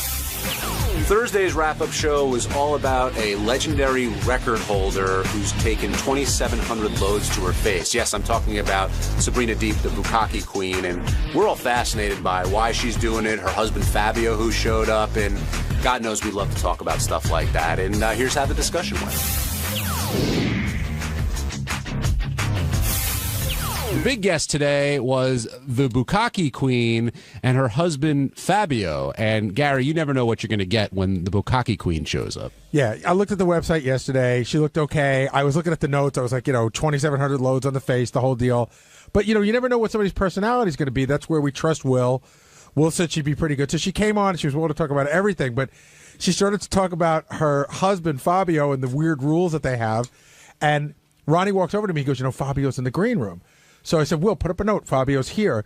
And Howard brings him in, and he was exactly what you expect Fabio to be. How would you describe Fabio? Italian-looking, middle 30s, sort of shell-shocked looking. And he was wearing a weird thing. He had a T-shirt tied around the front of his pants that looked like he was wearing a skirt, but it was just a T-shirt. But mild-mannered, quiet, that sort of thing. Not who I expected to be the husband of a porn star. Right. Did you have any indication that he enjoyed pissing on his wife? Well, I mean, the indication was that he's married to her. You figure. I'm only guessing, but if she does that in her porn life, I think that some of that spills over to real life. Even though porn stars say it doesn't, I think it starts to get blurry. So I would assume that she likes a guy who is into some interesting stuff. Well, he mentioned that he is very much aware of what she does and what she did, and he'd rather know what his wife's doing than not know what his wife is doing. I mean, listen, you can rationalize anything. His great line was, he turns around to Howard and he goes, listen, I know where my wife is all day. He goes, you don't know where your wife is. You don't know how many loads she's getting on her face. As if all women get loads on their face. Now, did Sabrina pronounce Bukkake? That's what Steve Brandano told me. Is that the correct pronunciation? I heard a traditional pronunciation. I heard her favorite baseball player is Carlos Beltran. Beltran. And is 2,700 loads to the face, is that a record as far as you know, Will? Oh, definitely. 2,700 different men. I think JD's like 2,500, so he's just under. And where do you think the office is that keeps those records? Yeah, right. There was an actual guy. Remember, we had it was like sexualworldrecords.com, I think is a website, and he would come bring all these girls in that were trying to break these most heinous records. Now, do you think she enjoys it at this point, or Yeah, is it just I couldn't come going up to with work? I think she believes she enjoys it. Yeah, I couldn't come up with a better explanation of why. I mean, she didn't seem that damaged. Obviously, there's something going on there, but it wasn't like she was like horribly molested as a kid or she was a prostitute for a while. It just seemed like she liked the attention that she gets from it. Now, did you guys know that bukkake was a form of Japanese punishment, as she described? I knew it was Japanese. Because that's where we first found out about it. We used to get, in the late 80s and early 90s, we used to get these bizarre Japanese porn movies that we were fascinated with. Like, one of them was one of our favorite ones. It wasn't like we liked the actual act itself, but it was funny watching this woman's walking on the beach, and suddenly, like 50 Japanese guys, surround her. And then all of a sudden, like 10 Japanese guys are carrying a giant toilet, almost like a throne, and they bring it onto the beach, and then they sit down and they all yell at her to shit into the toilet. So we've always been interested in what goes. We know that like Japan has wacky shit going on. They're a very repressed society, those Japanese. Now, Sabrina was literally up for anything, and Teddy hit number one. At one point, Howard asked, "Is there anything that you wouldn't do?" What won't you do? If you are What allowed, won't I do? Okay. Yeah. I think you're pretty much into. Let's start with what you won't do. Let anybody kill her yet. Would you ever put your own fist up your own? Would you ever put your own fist up your own backside? I've done that. You have done that. Yeah, I just started doing that, actually. I was really surprised that it went up. You pushed your whole How do you fist. do that? You're an amazing girl. So clearly, and she later described how it compared to other things being in her ass, but to stick your fist up your own ass, that's a talent. Well, Will had mentioned that he found out in the pre-interview that she could stick her fist up her backside and in her private parts, like one fist in one place, one fist in the other place. I actually wanted to see that. Call me kooky. It didn't turn me on, but that's almost like going to the circus. Like, you go, they tell you the man with two heads, and you go, that's not possible. They pull the curtain. Like, I wanted to see it that way. What did you think of Sabrina, I guess, in Fabio's rules, where they drew the line? No kissing? It is interesting that that there's. You think that in this world there's no rules, and then you find out they have rules. I like the finger rule, not because of what it meant, but just because of the hygiene aspect of it. Meaning, there's rules. There's a rule for the rule. There's no fingering, but if you do follow the rule of cutting your nails correctly and hygienically washing them, then a finger's okay. Now, you guys book a ton of guests for this show. Did you think they had any chance of getting on Ellen or Regis on this trip in this time? They barely had a chance of getting on here. Oh, you got to love how naive they were about that. Well, see, that's what I loved about her as a guest. She totally knew that she'd never get on those shows, but she found it sweet that Fabio wanted her to get on those shows, was going to make those calls. Did they say that they actually made a call? Did Fabio make the call? Email. Yeah. They sent emails, right? Yep. They probably thought, like, Regis people probably thought it was like one of those disgusting spams. They're probably having their computer scrubbed right now. Will, did you know about the UFO sighting? Yes, she went into great detail about how she saw this UFO and it actually chased her down the country road for a while, and she had a whole thing. I mean, she seemed to know how bizarre it sounded, but she definitely believed it. That was another great moment. Howard goes, well, where'd you see this UFO? And she goes, well, it was a rural road in Canada. And I'm going, of course it was. Now let's talk about that Sibian ride. What were you wearing two masks for that? Well, as I'm running in the door, Will goes, put your mask on. She's a squirter. So just trying to warn him. Which I thought was really nice of you, Will. Of course. So I went for the mask that gave me the best coverage. And then she said, she even sort of referenced it. It was a lot of talking going on at once, and the microphones weren't all where they were supposed to be. But she did say, do you have the mask on? Because I am a squirter. And I don't know if that got on mic or not. So luckily she didn't do that. But yeah, I'm always aware of that now. Fool me once. And what'd you think of the ride? I thought the ride was one of the most amusing rides I've ever seen. I mean, I don't know how real it was. Again, not to get so graphic, but sometimes these women sit on the Sibian and sometimes they ride the Sibian. She was riding the Sibian. She was like really like rubbing up against it, moving back and forth. But from an audible point of view, it was one of the funniest things I've ever heard in my fucking life. And at the end, why did Fabio tell Howard to back off? What happened during that? I didn't see. We were trying to figure it out. I mean, his mood definitely changed after the Sibian ride. He got more defensive and was like, all right, stay away from my girl type attitude. Yeah, I almost felt like it was my fault, like she busted a nut while I was turning the knob, but I didn't have anything to do with it. I mean, to be quite honest with you, I turned it up full tilt about 20 seconds in, just put it down. You just floored it. I floored it, exactly. I was doing donuts in the parking lot. And it didn't break any of the rules. I mean, they were clear about the rules early on. So, But I wonder if he's ever seen, like, say she really did, like, you know, I don't know, what do you call it, bust a nut, blow it, whatever. Say she came. You know, I wonder if he's ever been that close and seen it, even though it's not under the guy. It must be weird to see it when he's not in charge of it in front of a room full of guys. I guess so. He was upset. Chris in New York, you're on the wrap-up show. Hey, what's going on, guys? How are you? Good, Chris. How you doing?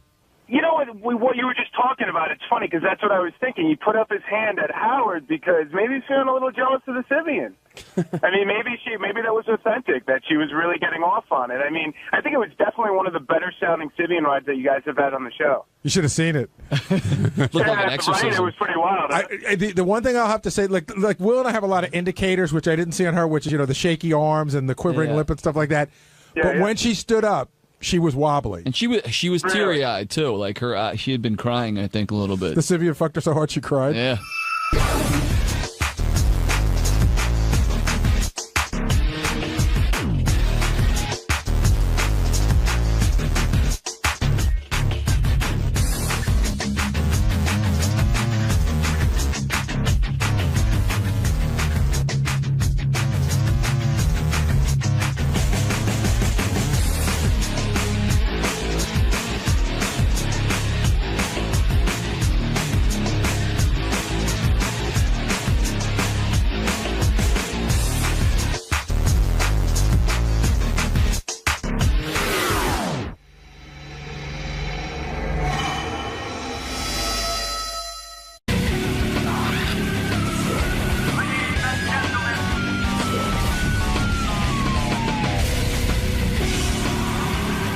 Good morning. Good morning, good morning. Welcome back. I'm thrilled to be back. How you doing? I have lots of plugs, so I'm doing fine.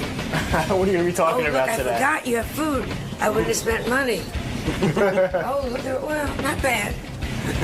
It's been gotten to. So what are you going to be talking about today? Jay, where are we going? Right here. I'm going to be talking about Melissa trying to adopt a child. Really? Yeah.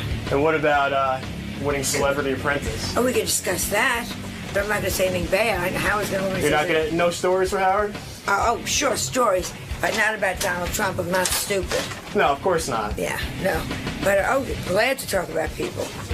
All right, John. Okay, good to talk to you. We'll see you in a little bit. Joan Rivers is here. She's performing stand-up this Thursday night at the Gramercy Theater in Manhattan. I can't wait to talk to Joan. Joan Rivers, of course, has been around the block. I'll ask her about the death of Ed McMahon. Yeah. Among other things. And how she killed him.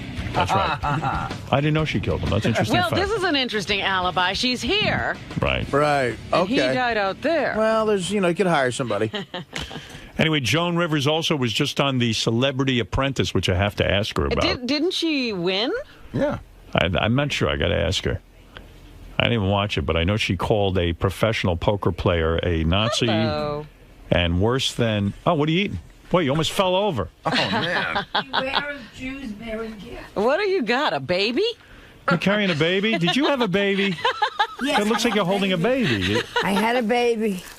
It's so wonderful. I'm so proud. What do you think of these women who are of advanced age and they go to these 60 doctors, years 60 old. years old, and they have babies? It's crazy, right? That's advanced to you. To me, that's a kid. Right, you wish. What are you holding there? Because it's making a lot of noise. I know. Joe. I'll get rid of it. I hate when people, you're going to Howard Stern. Give me gifts. Who said that? Somebody but it's from God's Love We Deliver, so, which is my charity. I give to them.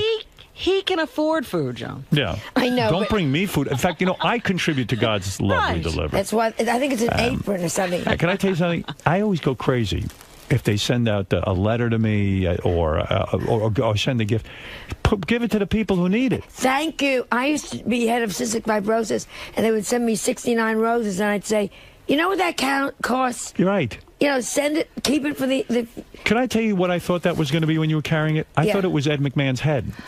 is he dead? He died, Ed McMahon. He died this Yes. morning. Did he leave me anything? I don't think he left himself I don't anything. think they cracked open the will just yet. He left you the Tonight Show. They need you back. How do you feel? God bless you, my darling. How do you feel about the death of Ed McMahon? I want you to think Truly? about this. Yeah, truly. Truly, he was the only one when Johnny Carson was a shit Right. and wasn't talking to me and putting out all these lies that he came over to me once in the Beverly Hills Hotel and said hello. He was a lovely man. You know, I was reminding people of your Lovely history man. with The Tonight Show, because a lot of people don't understand who you really are. Yeah, well. You were the greatest. You filled in. Let's remind people why you are the greatest.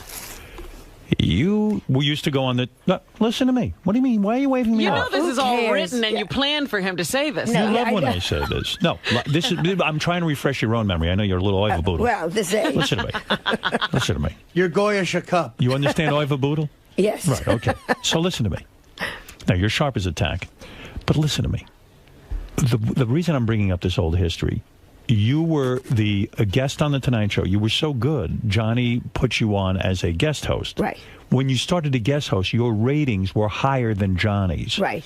And so they said to you, you're now the permanent guest host. You would have replaced Johnny Carson, but you moved to Fox. Because they had a letter out saying, here are the 10 people that can replace Johnny. And it was all men. I wasn't on it. And a friend of mine slipped it to me from NBC. So I left to go to Fox. So you're saying after all that went down and Johnny badmouthed you and everyone was mean to you, you are saying that Ed McMahon was man enough to come up to you somewhere and say, you know what, Joan, I don't feel this way about you. Yeah, But please don't tell Johnny. And that truly, to do that in public, Johnny was very vindictive. He was not this warm, fuzzy guy. He was a mean, tough killer. That's why he got what he got. Was Ed McMahon good? Was he a talented man? I think in what he did, he was brilliant. Right. In other He words, set the form for that, which is, look at these sycophants you have here. You know what I mean? These guys, they know how to kiss your Don't ass. talk to Howard that way. but you, in other words, How what you're dare saying you. is like Stuttering John, who used to work here, has now become the announcer on The Tonight Show. He had aspirations to be the Ed McMahon. You're saying it might not be as easy as it looks. Oh, it's not. You know, you got to know when to laugh, when to shut up, when to move over, when not to talk. Oh, it's not. Yeah, and you got to always be second fiddle and know you're second fiddle. Right, and be satisfied with that. Shouldn't Ed have spoken out about you publicly rather than do it in a supermarket? He couldn't. He would have lost his job. He would have lost his job. Do you believe that Ed was worth $80 million? At one point, I remember reading that before all the wives and all that other stuff. Well, you know, there were we all wives know. in between there. So let's make it 40 million. You know, Okay, we all right. know already. It's a little high. Yeah. Yeah. But he also married one ass after, one little piece of ass after the next. He liked hot chicks. He liked hot chicks. He was trying to keep up with Johnny in that way. Yeah, well, And but he then did. he should have beaten them up. Did Ed ever try to...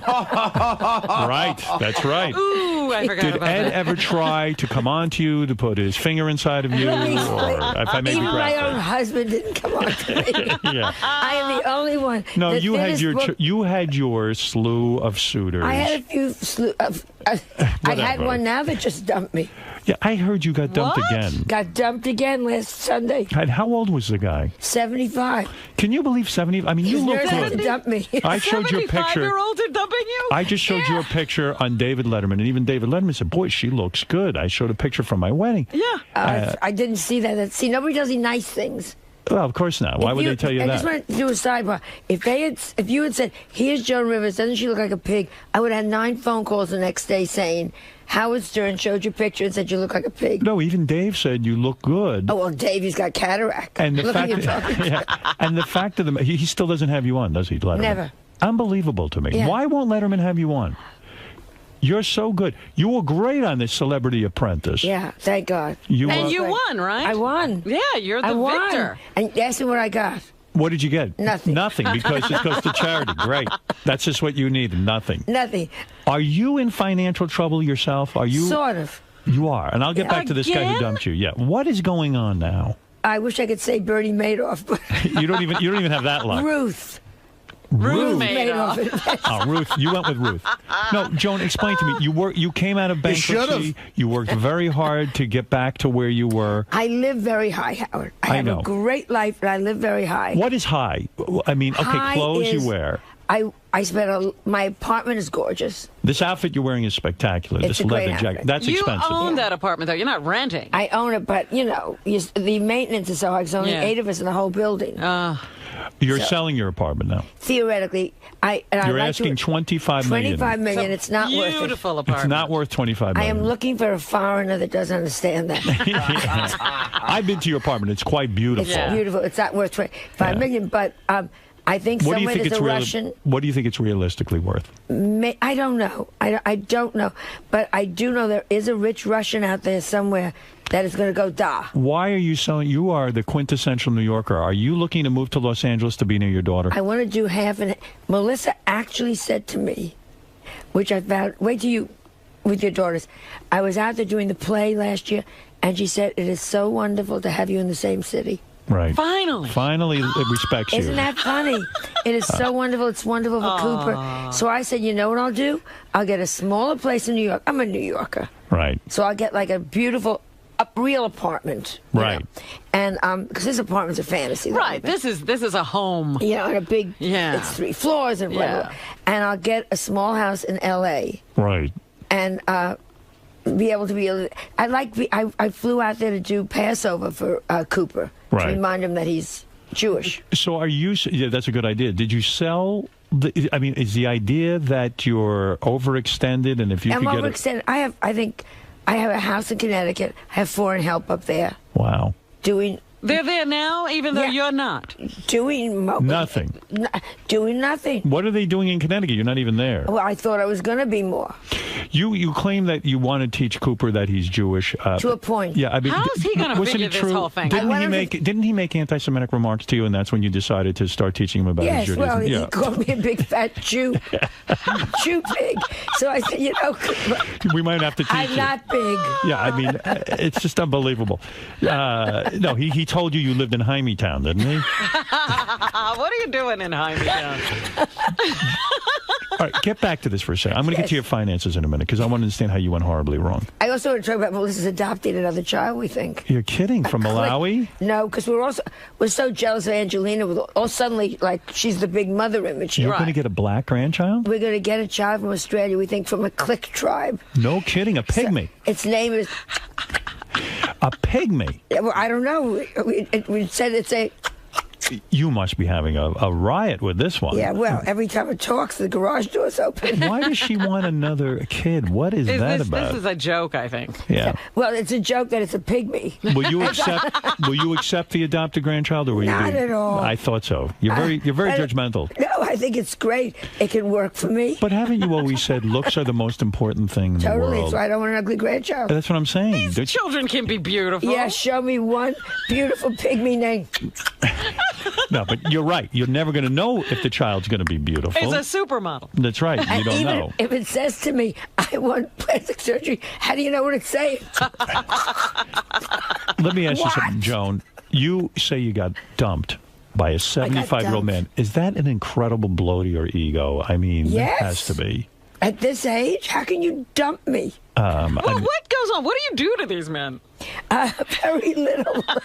How did he dump you, and how I did he think tell when you? I was faking orgasm, I did it in the bad ear. Where did you meet He this couldn't guy? hear it. Where did you meet this guy? I was introduced to a friend, and we had 2 amazing dinners. Right. Amazing. What makes an amazing dinner? I mean, Just you click, and even at this age, it's all just chemistry. Right, and chemistry, and and talking. would you kiss at your advanced age and stuff? Well, if the nurses could stand us up. Do you have a full-time nurse now? Yes. You do? Yeah. You really do? You're not joking? You're not kidding? She gave you up on managers. Just get her a nurse. Yeah, that's right. Where does A your nurse stay? full-time nurse. Is your nurse always in the She apartment? sleeps at the foot of my bed. No, come on. I heard you have a full-time No, nurse. I would have really a think nurse. that? I'm going to tell you. I'm not making that up. Why would I have a nurse? Yeah, I heard you have a nurse. Listen, Who tells you these I'm going to things? tell you in a minute. A nurse. You have a nurse. Howard. I'm telling you. Every 8 hours, this woman has to inject Joan with Botox. Joan has a live-in caretaker. No, that's called a housekeeper. Oh, is that what we're Obviously, calling this- it? Oh. Obviously, that's some serf that wrote that doesn't understand you have a housekeeper All right. So named Debbie. So your caretaker is a housekeeper. Yes. All right. So let me understand something. This guy, 75 years old, lucky enough to be going out with a superstar, Joan Rivers. And I was very charming. Right, I bet. And you were on good behavior. You didn't insult Great him. stories. You weren't sarcastic. No. No.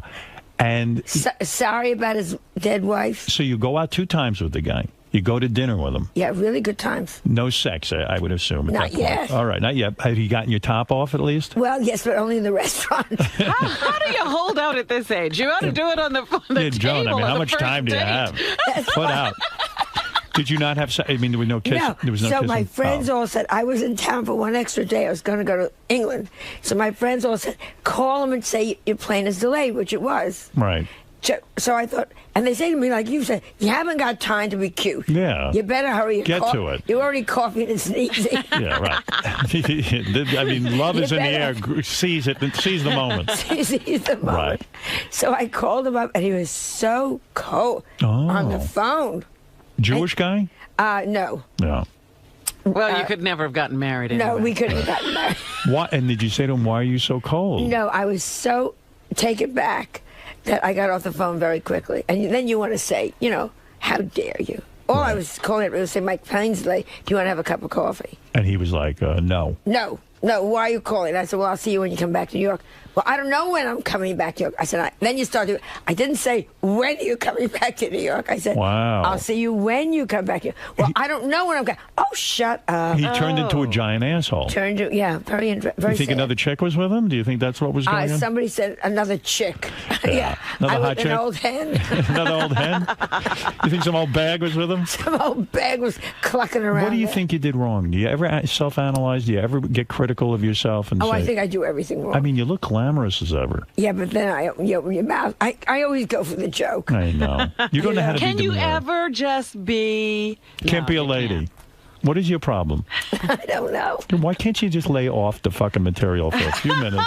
Because and sit there like a lady. I see life funny. I know. I went to see Peter Pan with Prince Charles last week. Wow. And when they said, and he's so elegant and darling, and he's there because they're giving money to his foundation, and he's in the royal box, and I'm there with him. Right, it's a big deal. Okay. So when they say, do you believe in fairies? So I leaned over and said, you want it alphabetically? So, and he can't laugh. and let me role play a date. Pretend I'm one of these old geezers. Hello. Yeah. Is that the voice you put on? Let me hear your voice. Let me hear your sexy voice. Hello. Can I help you sprinkle your wife? I don't know.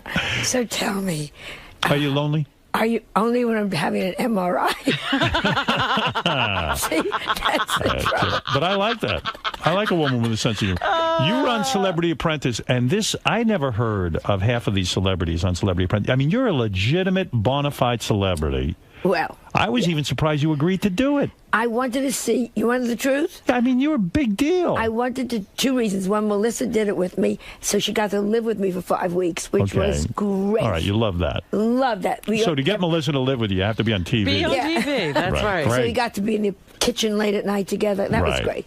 And the other thing, truly, I love challenges.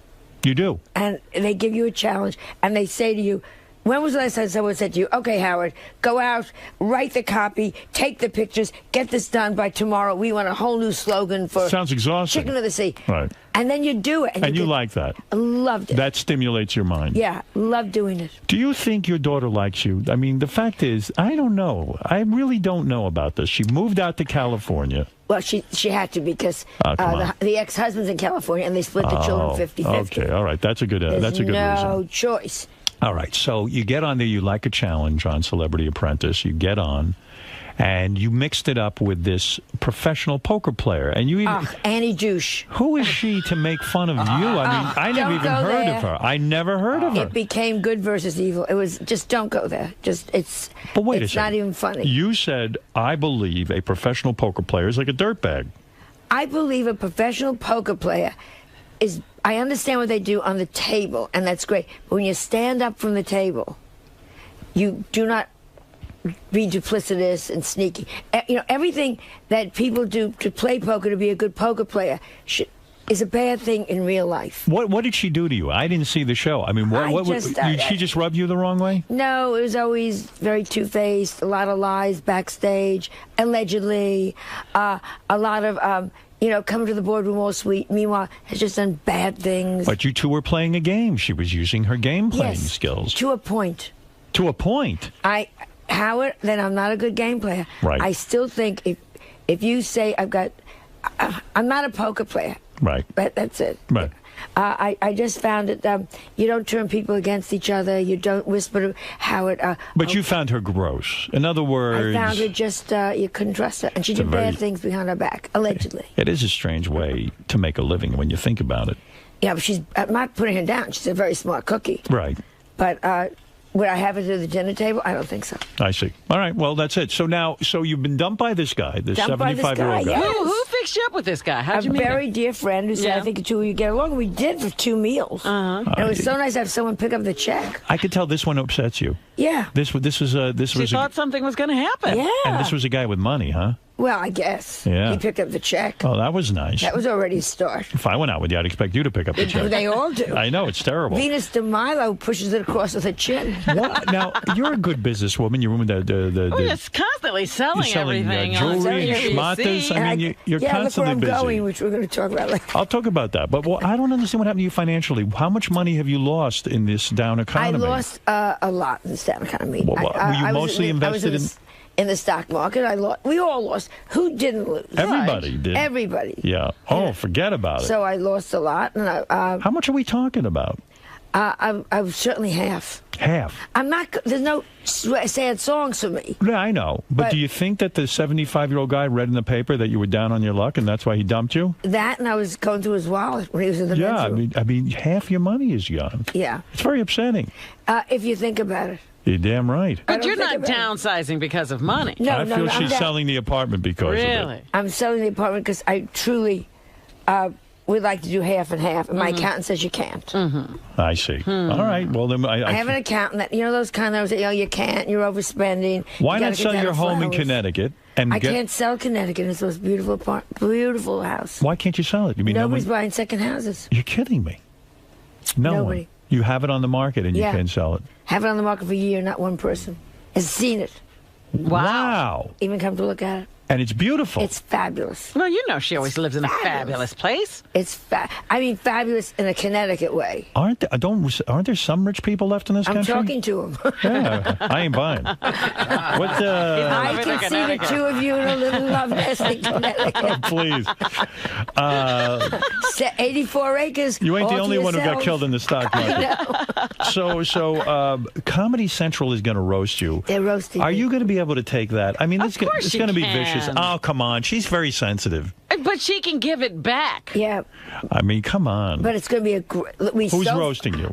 Kathy Griffin. So that's going to Do be you like her? I adore her. I like Kathy. Adore her. We're literally good friends. Yeah. We have dinners together. You know what I mean? Oh, you do? You shouldn't have girlfriends. Dinner. What's off limits at your roast? Everyone has off limits. What can't they joke about? Yeah. I said off limits.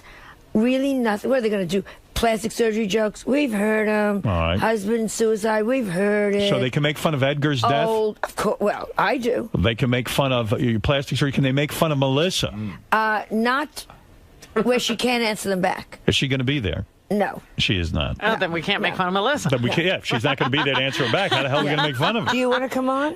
No. Robin? Do you want to come on? Hell no. I'm not going to. Artie will do it. Oh, Artie will do anything. Artie loves to roast. Artie's at my doorstep every night, and I've been saying I want Artie. Yeah, Artie's asleep. Leave him alone. I'll leave him alone. Yeah, right. God bless him, he's inside. That's right. He's working things out over there. So, anyway, so you will be able to handle it. Now, first of all, you can see Joan performing stand-up this Thursday night at the Gramercy Theater in Manhattan. I did mention that earlier. Yes. Also, for tickets, go to spincyclenyc.com and see Joan host How'd You Get So Rich, premiering August 6th at 9 p.m. on TV Land. That's right. You got a new show coming Now, what is that going to be? You're going to interview rich people about how they got rich. It's we've done it already. 6 are in the can, and what I wanted to, I'm so tired of people, I can't get, I'm so sick of this whole group that says they can't do it. So we went out, we found people that got rich in crazy ways that could happen to you. Right. And they live so differently. Each person is so different. How do people get rich? The people. How about the guy that invented the slanket, which is you put your arms through the blanket? Yeah. Is that selling that big? He was high in his college dorm room. Right. And so they cut holes in his blanket. And then his mother sewed sleeves on, And then they gave it to an uncle they didn't like for Christmas. And the uncle called up and said, I need 6 more for friends. Wow. You're kidding. And it's called a slanket. It's called a slanket. Is he a billionaire? He's about $70 million. $70 million. About. and how he lives and what he spent it on. What he spend it on? Different things. You know, some of them buy islands, some of them buy Maseratis. Maserati Shows you how I'm cars. into cars. Yeah. But it's interesting. I love to hear these We success have stories. one great guy down in New Orleans that still lives in the house, owns like a job, but owns New Orleans. You know what I'm saying? But he still From lives in- nothing. Lives in the same house That he and grew doesn't up have a in? maid that he No. grew up in. So everybody. Why is that? Is that a sickness? I think he's just darling. I loved him, Blaine. Loved him. And he owns half of New Orleans, and Yeah. he won't spend a dime on It's himself. not that he won't spend a dime. He's comfortable in his home, and he goes to his neighborhood bar. Then what's the point of having all that money? Give it away. Well, what do you think I was nice to him for? Right. Give it to you. Oh, Blaine, I You could said. use it. So, all right. You got the show. How'd you get so rich? I feel you're on a roll, kind of, career-wise. Yeah, I guess. Comedy Central will roast you. Yes. And you don't On get paid for August that, though, 9th. do you? You get something, I guess. You get a little something. They always say give it to charity. Yeah. Right. And, you know, a lot of people don't know this about Joan, and I've never told this before. Do you know that her father tried to have her committed to Bellevue? Yeah. Because she was going to become a stand-up comedian. Wow. Do you realize when Joan became a stand-up comedian, women did not become stand-up comics? That's right. It didn't happen. When you see girls today like Sarah Silverman, right, and you see them thriving, the girls on Saturday Night Live, Kathy Griffin, do you ever say, those bitches don't even know how hard I have it? You know what I really say? What do I you- can still take you. You feel you can still beat them? You still feel you're better? No question. I'm working better than ever. You're better than Sarah? You know what? You're better I'm than not Sarah? saying I'm better than Sarah. That's what you're saying. You said you could take them. Yeah. In other words, when it came to a comedy fight, you would win. I think I would win. A showdown. And I adore Sarah. I don't mean this against Sarah. I think she's genius. But, you know, I'll stand backstage someplace, and the girls will come over and say, oh, you're the icon, and you open the door, and you want to go fuck yourself. Right. I can still do it blindfolded. In other words, you That's can. why I did Celebrity Apprentice. Don't talk to me in the past. In other words, you're still as relevant as they are. Don't talk about I'm an icon. I'm doing it in the Sweetheart, trenches. I'm in the gutter with you right now. Are you still writing new material? Constantly. Constantly. Well, what did I do? I just wrote 2 days ago. 2 days ago you wrote that. Look, the road for you was never easy. When you were going to quit stand-up comedy, Lenny Bruce himself wrote you a note and told you to stay in stand-up comedy. Yeah. Look how you know these things. Of course You're a I good know it. researcher. He said, you're right, they're wrong. Sent me a note. What was he like, that Lenny Bruce? So sexy. Did you have sex with him? Sexy. I would have. Yeah? I'm going to say from now on I did. So sexy. Sexier than me, even. Hardly. Well, Howard. You know, Well, not now. You're in the Hall of Fame. But Lenny Bruce was a sexy man. so sexy. And Was it his mind, or are you just saying his physical no, being? physically he was terrific. A good-looking guy. Great-looking guy. And smart and funny. I mean, he was the whole package. Yeah. Unfortunately, he was so drugged. He was so sick. He would sit backstage, slumped over. Really, because of the heroin. Yeah. And then he would get up and perform. And you'd go, oh, yeah. Yeah, that's what I'm thinking. Yes, that's He was right on. right on. When he died, were you... I was devastated because I also used to go and see him at the end when he was so enmeshed in all the lawsuits and the legal stuff, and he wasn't even funny at that Yeah. point. But you just went because it was Lenny Because Bruce. something could have happened. Why? Yeah. Why didn't it's you? like Sinatra at the end. And you said he came on to you, didn't he? Yeah, Why didn't you do him? I was stupid. That was so good. I had Edgar, you're busy doing. I had a my fantasy was Lenny Bruce would say, "Marry me." We'd have to wake up the rabbi. It would have been some scene, wouldn't it? That would have been enlargement. You've seen it all, my dear. I've seen it all. I love Especially it. with the right eye. Yes. Left eye's a little Not so cloud. good. Cataract. You have to mention Vegas. They begged me. All right, let me mention. Oh, let you're me, going to All right, Vegas? I'm going to plug. First time in 12 years. Wow. What do you mean? You don't do Vegas? No, nobody books me. You're kidding me. No. I can't believe what I'm hearing. I go to England. I'm a superstar. It's very interesting. All those altar cockers in Vegas who play the slot machines don't want to see you? But the older cockers are shocked with what I'm talking about. I see. So in other words... I need the younger You need the young crowd. You need the young cockers. Gay pride shows at the Gramercy Theater. We did that. That happened Thursday, June 25th. Yeah. You got How'd You Get So Rich? That premieres Thursday, August 6th at 9 p.m. on TV Land. Yeah. Comedy Central Roast, Sunday, August 9th at 10 p.m. on Comedy Central.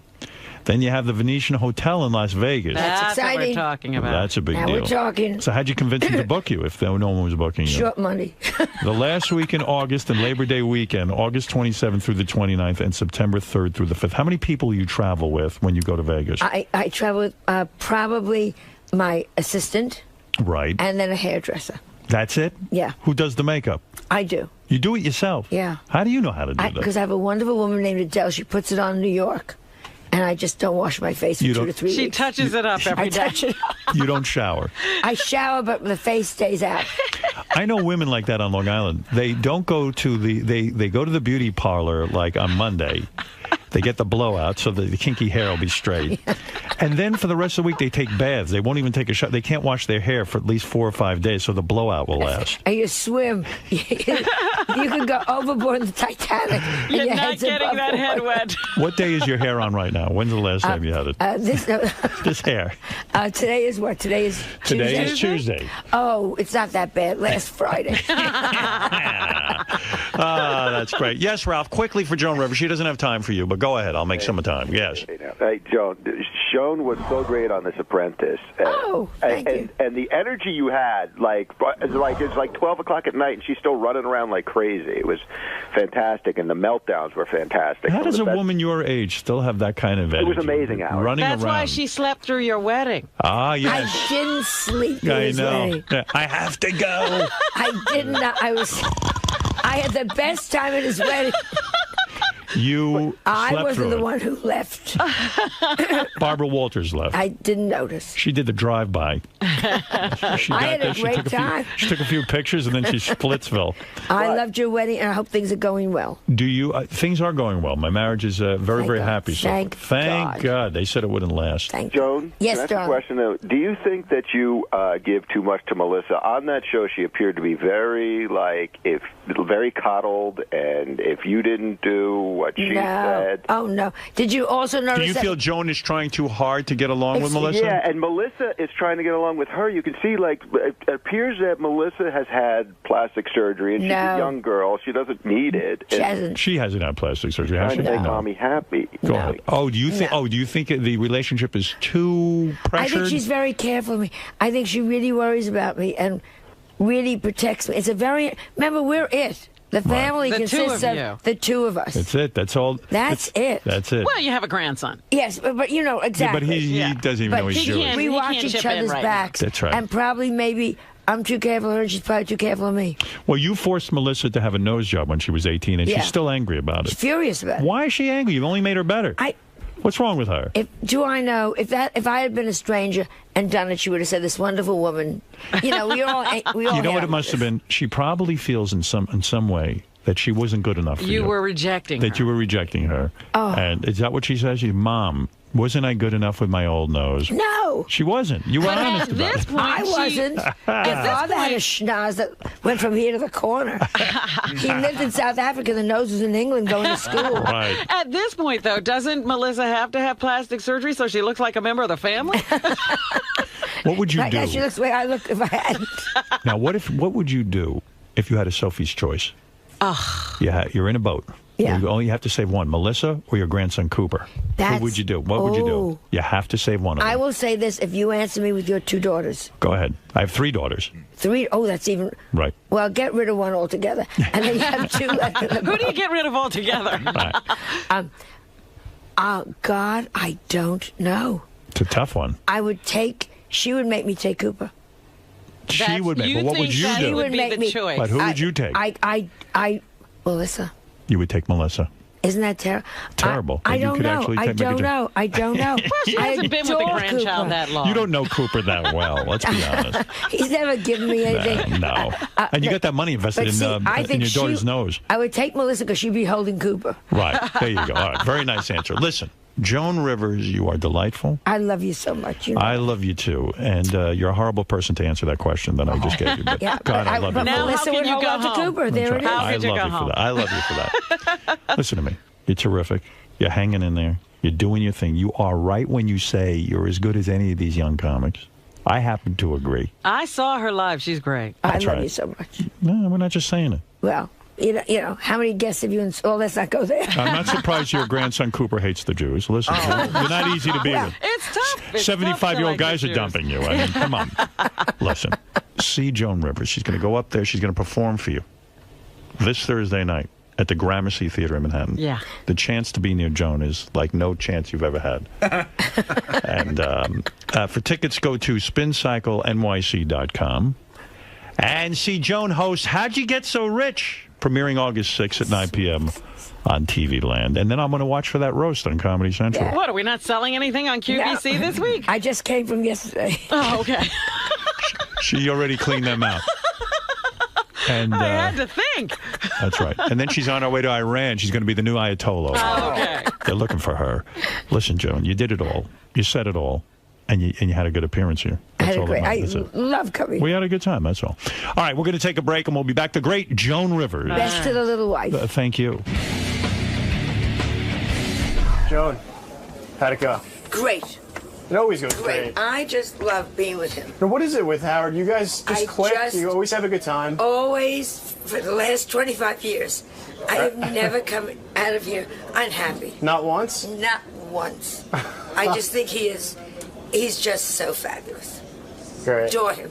All right, thanks for stopping by today, Joan. Thank you. I'll take a piss test right now. I'm not on any opiates, but I don't know. I lean back and I love Joan Rivers, but I never speak during, and Howard prefers that, I think, because Howard has to do a great interview.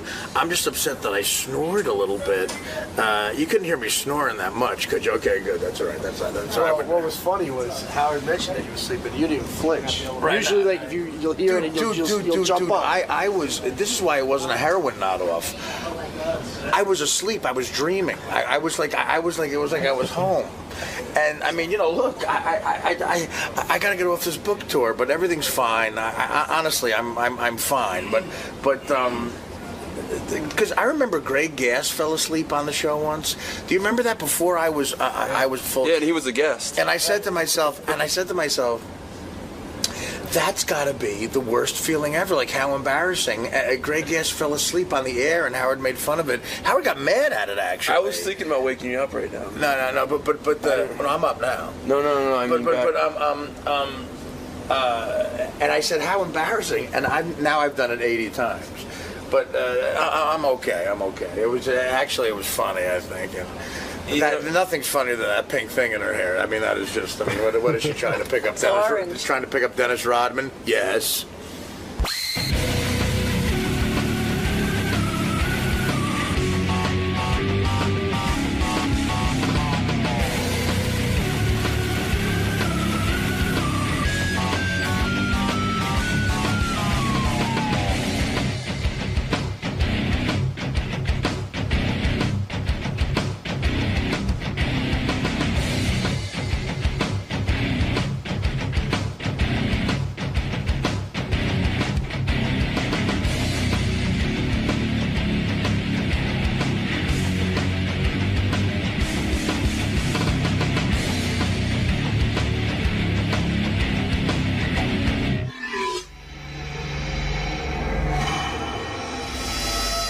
My chest. I've got a lot to say, and I'll get right to it. The first big story of the morning that I must comment on is, okay, they want me to take a couple of phone calls. My producers are, yes, I've turned the show over to my... They're directing.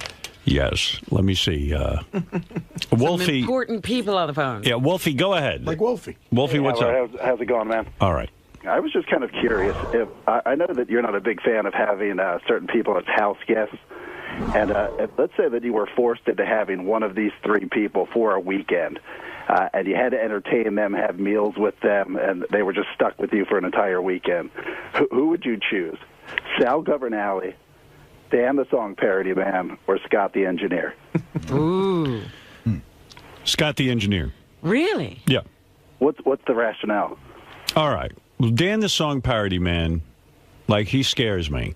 Right. You know, between Artie's his hair story and his knives. and his knives and his tattoos and his whole thing. Like, I don't know. I don't know Dan all that well. I love Dan. I love what he does on the show. In fact, I mean, I don't even know if you heard the latest Robin song. I mean, it's brilliant. Dan is a brilliant guy. But I don't know about him being at the house. And then the other one, Sal Gubernale. I like Sal a lot, but boy, oh boy, with the stuff that comes out of his mouth, particularly on the wrap-up show. What did he say now? Well, I mean, every day it's just whacked out stuff. And, you know, and I got a little insight into him hearing the stories about his father. And, I mean, Sal's really wacky. Well, even the way he observes you. Yeah, it would be creepy. Now, yesterday when he came in, you know, we had the shirts off thing. He was like, Howard, you need to shave.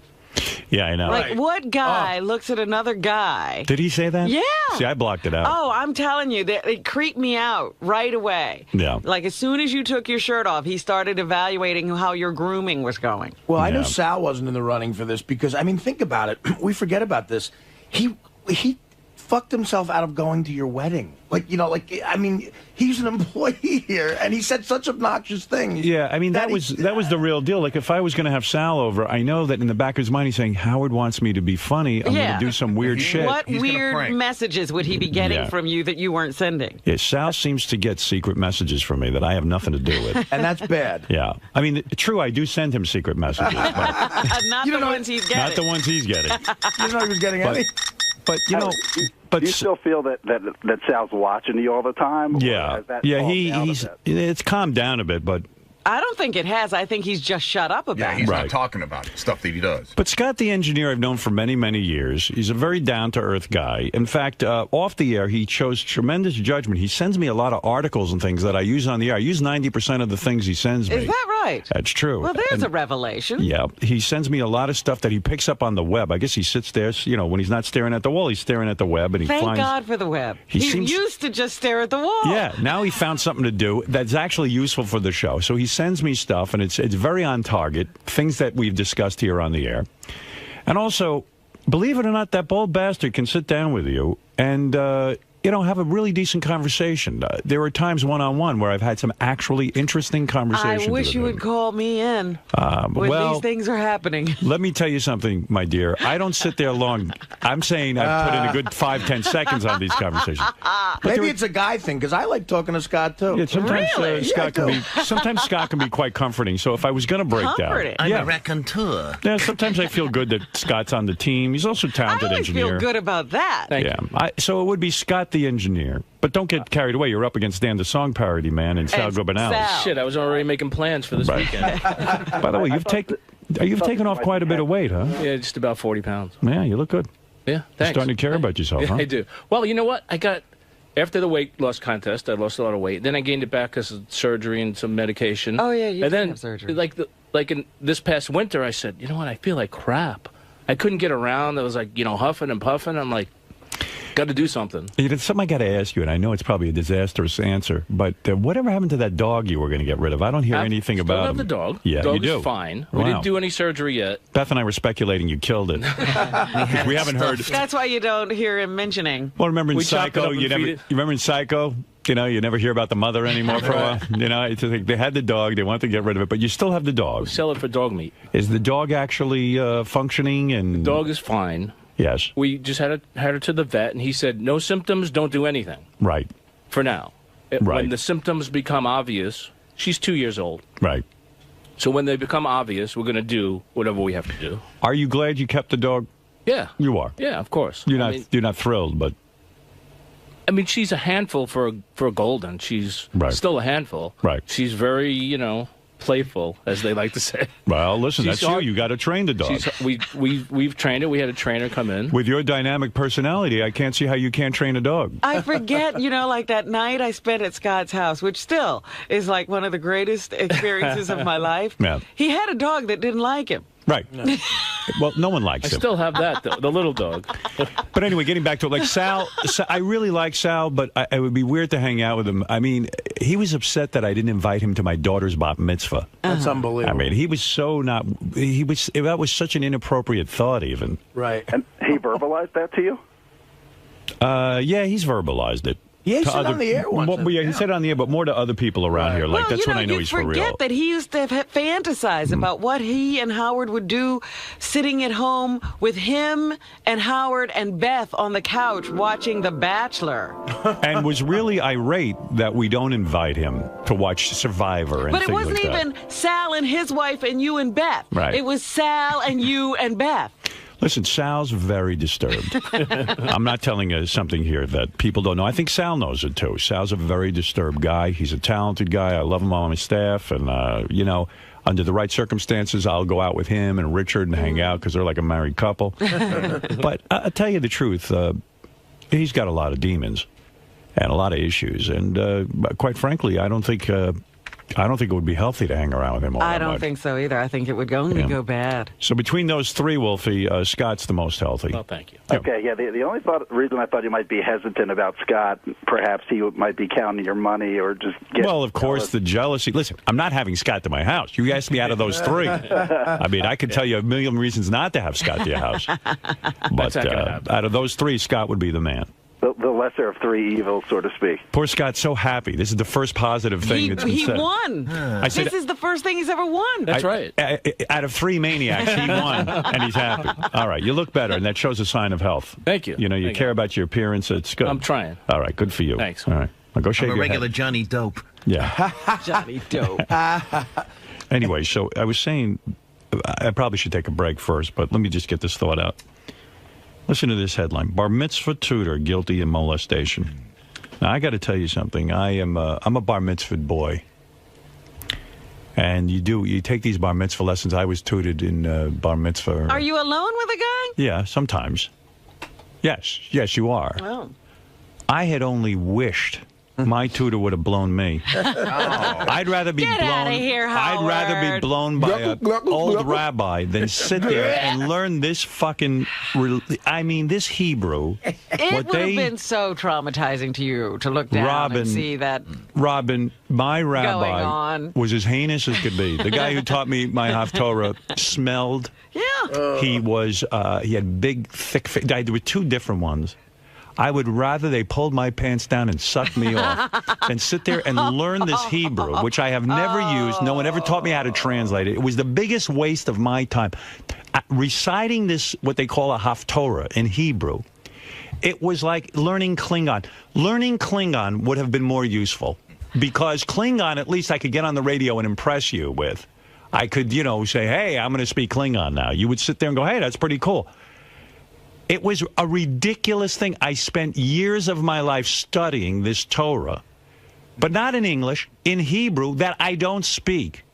And to have the dried out, bearded lips of a rabbi wrapped around my cock would have been preferable. And I'm not kidding. I'm a hetero. Listen, I'll kick your ass right now. You call me homosexual. I think that you are underestimating the trauma of having blow a me right guy. now, if you dare. Unless you've done this and you know you won't be affected by it. Let me tell you something. I'd rather blow you than try to teach you Hebrew. Exactly. I mean, it's just unbelievable. So anyway, this bar mitzvah tutor took the stand to deny molesting teens, but he didn't convince a Brooklyn judge who convicted him of sexually abusing two victims. Yona Weinberg, 31, was acquitted of 8 other counts, including a felony, but still faces a 31 count. I wish he would have blown me 31 times, as long as I didn't have to learn that thing. 31, that horny bastard. I mean, my God in heaven. At least I would have been up to something interesting. There was nothing going on in that room except this. What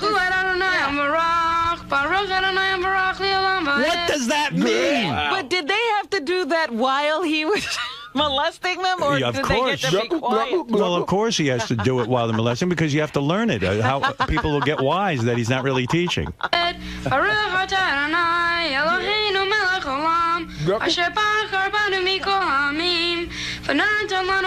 does that mean? What use is that to me?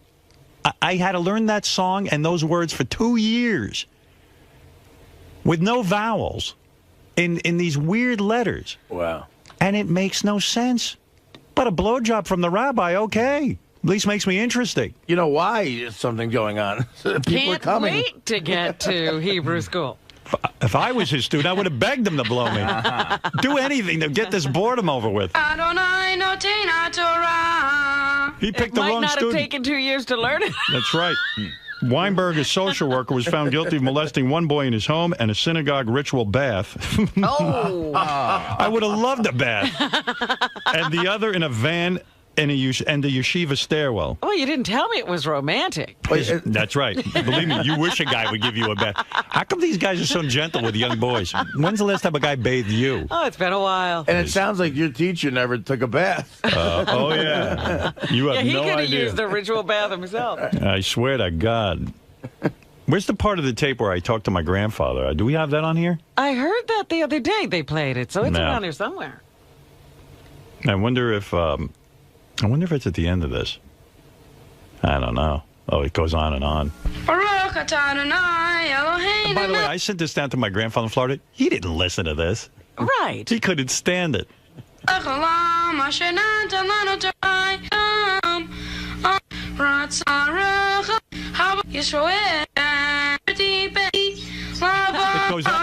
I can't even. Yeah, this is no Hotel California. Yeah. I mean, that really is impressive to learn that. I mean, But if they, Robin's right. If they taught me Hotel California, it would have been better. On the guitar. You know, and in Roman Catholic, we have a confirmation, and God, we just have to learn a different name. My name was Anthony. Yeah, and then you sit there. And the act of contrition or something. My grandfather should have gotten a hold of me and said, "Hey, listen, asshole, why don't you learn how to sing Beatles Blackbird? Then you might make some money." Like, it really affects you, that song. Like, given those lyrics, just hearing you sing. You know, it's These lyrics don't affect you? If there's a positive to learning this so-called Haftorah, you can't believe how much you get laid once you learn this. You have no idea how Women just drop to their knees. chicks love it. I had a girlfriend when I was 13 who was so fucking hot. Yeah, I you mean, talk about her a lot. she was insanely hot. Really? She was the hottest girl ever. You have any pictures of her? Yeah, I do. I wanna She see came. it. She was 13 at the time. She had tits bigger than your mother's. That's big. Bigger than my mother's. That's big. You're Let's goddamn not right, have it's you big. guys drooling over a 13-year-old. Well, I was 13 at the time. And my mother's tits. That's a great image. I'd love to see your mother's A tits. 13-year-old with my mother's tits. But I got to tell you something. My I girlfriend. think you have Artie's mother's tits. My girlfriend walked in. My girlfriend walked into that temple. Right. She took a look at me on that bimah. It's called a bimah. What's a bimah? It's a stage. But oh no, the Jews have to have a special They gotta word. call it a bimah. Oh yeah, everybody's special in the It's Jewish called a religion. not get laid. Are you up there on the bimah? Oh, look at my boy at the bimah. And she took a look at me and never saw her again. So you tell me what good this thing did me. Mitzrayim. Gadiv Goga. And they filled my head up with such horseshit. They sat and told me that even my mother said, "Your grandfather," my other grandfather who was there. Right. This tape was made for the grandfather in Florida who couldn't even fly in for this fucking party because he knew it was horseshit. He was the only one with any brain. Yeah, he was a smart one. I was don't like- think he can even sing. He was like, Howitle, I would come. Yeah, that was me, little Howard. Howitle, I would come to your bar mitzvah, but it's very cold and I'm old. I'm like, yeah, all right, I'll make this tape. I made this fucking tape. And my other grandfather would say, my mother would go, your grandfather Stern is going to sit in the front with his book, and he is going to follow every word you say. Was that supposed to make you feel better? Yeah, it's pressure now. He will know if you said the words properly. So I figured, wow, and every word you could see, I got every word right. You're enunciating. But son of a bitch. Yasmin. I mean, Yasmin. That's impressive. Who knows what? Your mom's on the phone. Uh-oh. What she got to say? Well, I don't know. Hello, Mommy. Mother? Yes, darling. How are you, my love? I'm very good. What can I do for you? You know, Howard, you're a big complainer. You really and truly are. Why would you put me through the hell and torture Now listen. of a bunch of smelly old men teaching me this What the heck were you crap? doing that was more important? What is get your brain going. My brain was going. I was filled with you. It got up and went. Your brain was not going. You were busy with the joke books. Yeah, that was my brain. Here you were learning something that is very valuable. Can I be honest? Can we have a serious discussion about this? Mom. In the long run, you gotta Yeah. say that the joke books were much more important. But, Mom, looking back on this, Yes. here is something that you had an influence in. In other words, you encouraged me to do this. And I'm a kid, and I do what you say. Right. Why? What? Looking back on it now. Every other Jewish boy Yeah. did the same thing. And what did you always tell me? They had a bar mitzvah. But what did you tell me They growing learned up? their Haftorahs. What They did you tell learned- me growing up? I don't care what the other kids do. You don't care? No, you said to me, you don't care what the other children do. In other words, why do you have to follow the crowd? No. You but see how ridiculous this You is. wanted to be bar mitzvah. I know. Because you wanted me to. No, I know kids that weren't bar mitzvah, and you know what? What happened? They were drug addicts. They turned out like Artie. I wasn't bar mitzvah. Artie was not bar mitzvah. That's true. I can't hear everybody at once. All right, Mom, what I'm saying to you is, now in retrospect, because you're pretty evolved now, you see what a huge waste of time it was for 2 years. No, it was not a waste of time. What did I get out of it? I got nothing. What did you get out of the joke I hate the book? whole thing. I hate the whole religion. Out of the joke book. Out of the joke books, enjoyment. That's it. So I got no enjoyment out of this. Also developed his comedy mind. But what did you get? But what did you get? comedian comedy mind. Yeah. His comedy mind. He was growing a comedy mind. What do you know about it, Robin? Whoa. You don't know anything about But it. Mom, I sit here and listen to him every day. I don't even want this to turn into a joke. I'm saying to you, what did you get out of this? What did I get out of Yeah. it? Nothing. Right. So what did I get out of it?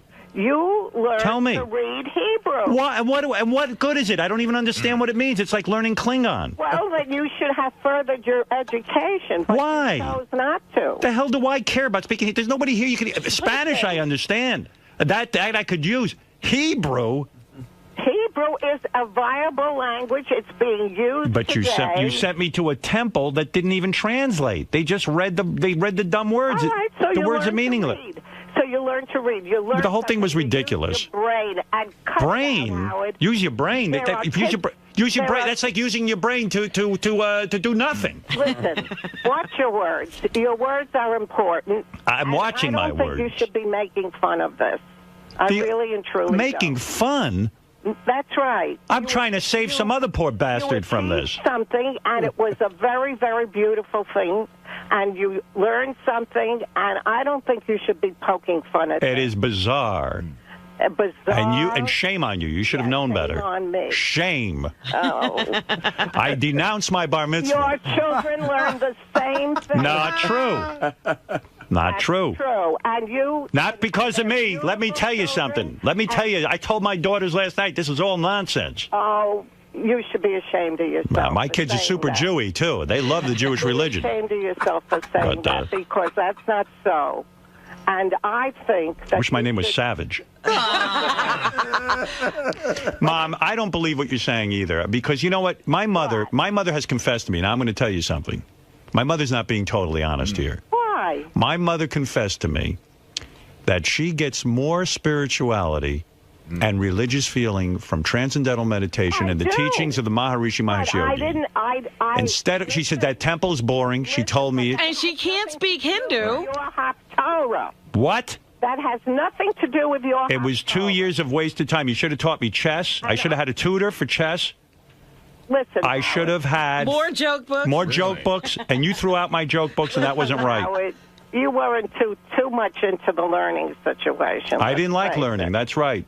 And But now chess you're I a like. big shot, and I think Big you shot. should Oh, I'm a look big shot, back am I? on having a bar mitzvah as a wonderful incident. It was horrible. My girlfriend left me.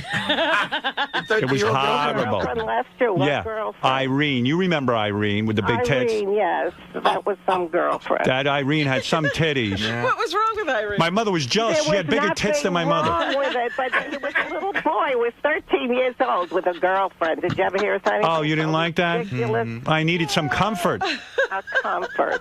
Do you know her Suck your breasts? thumb. Her breasts were as big as yours, and she was 13.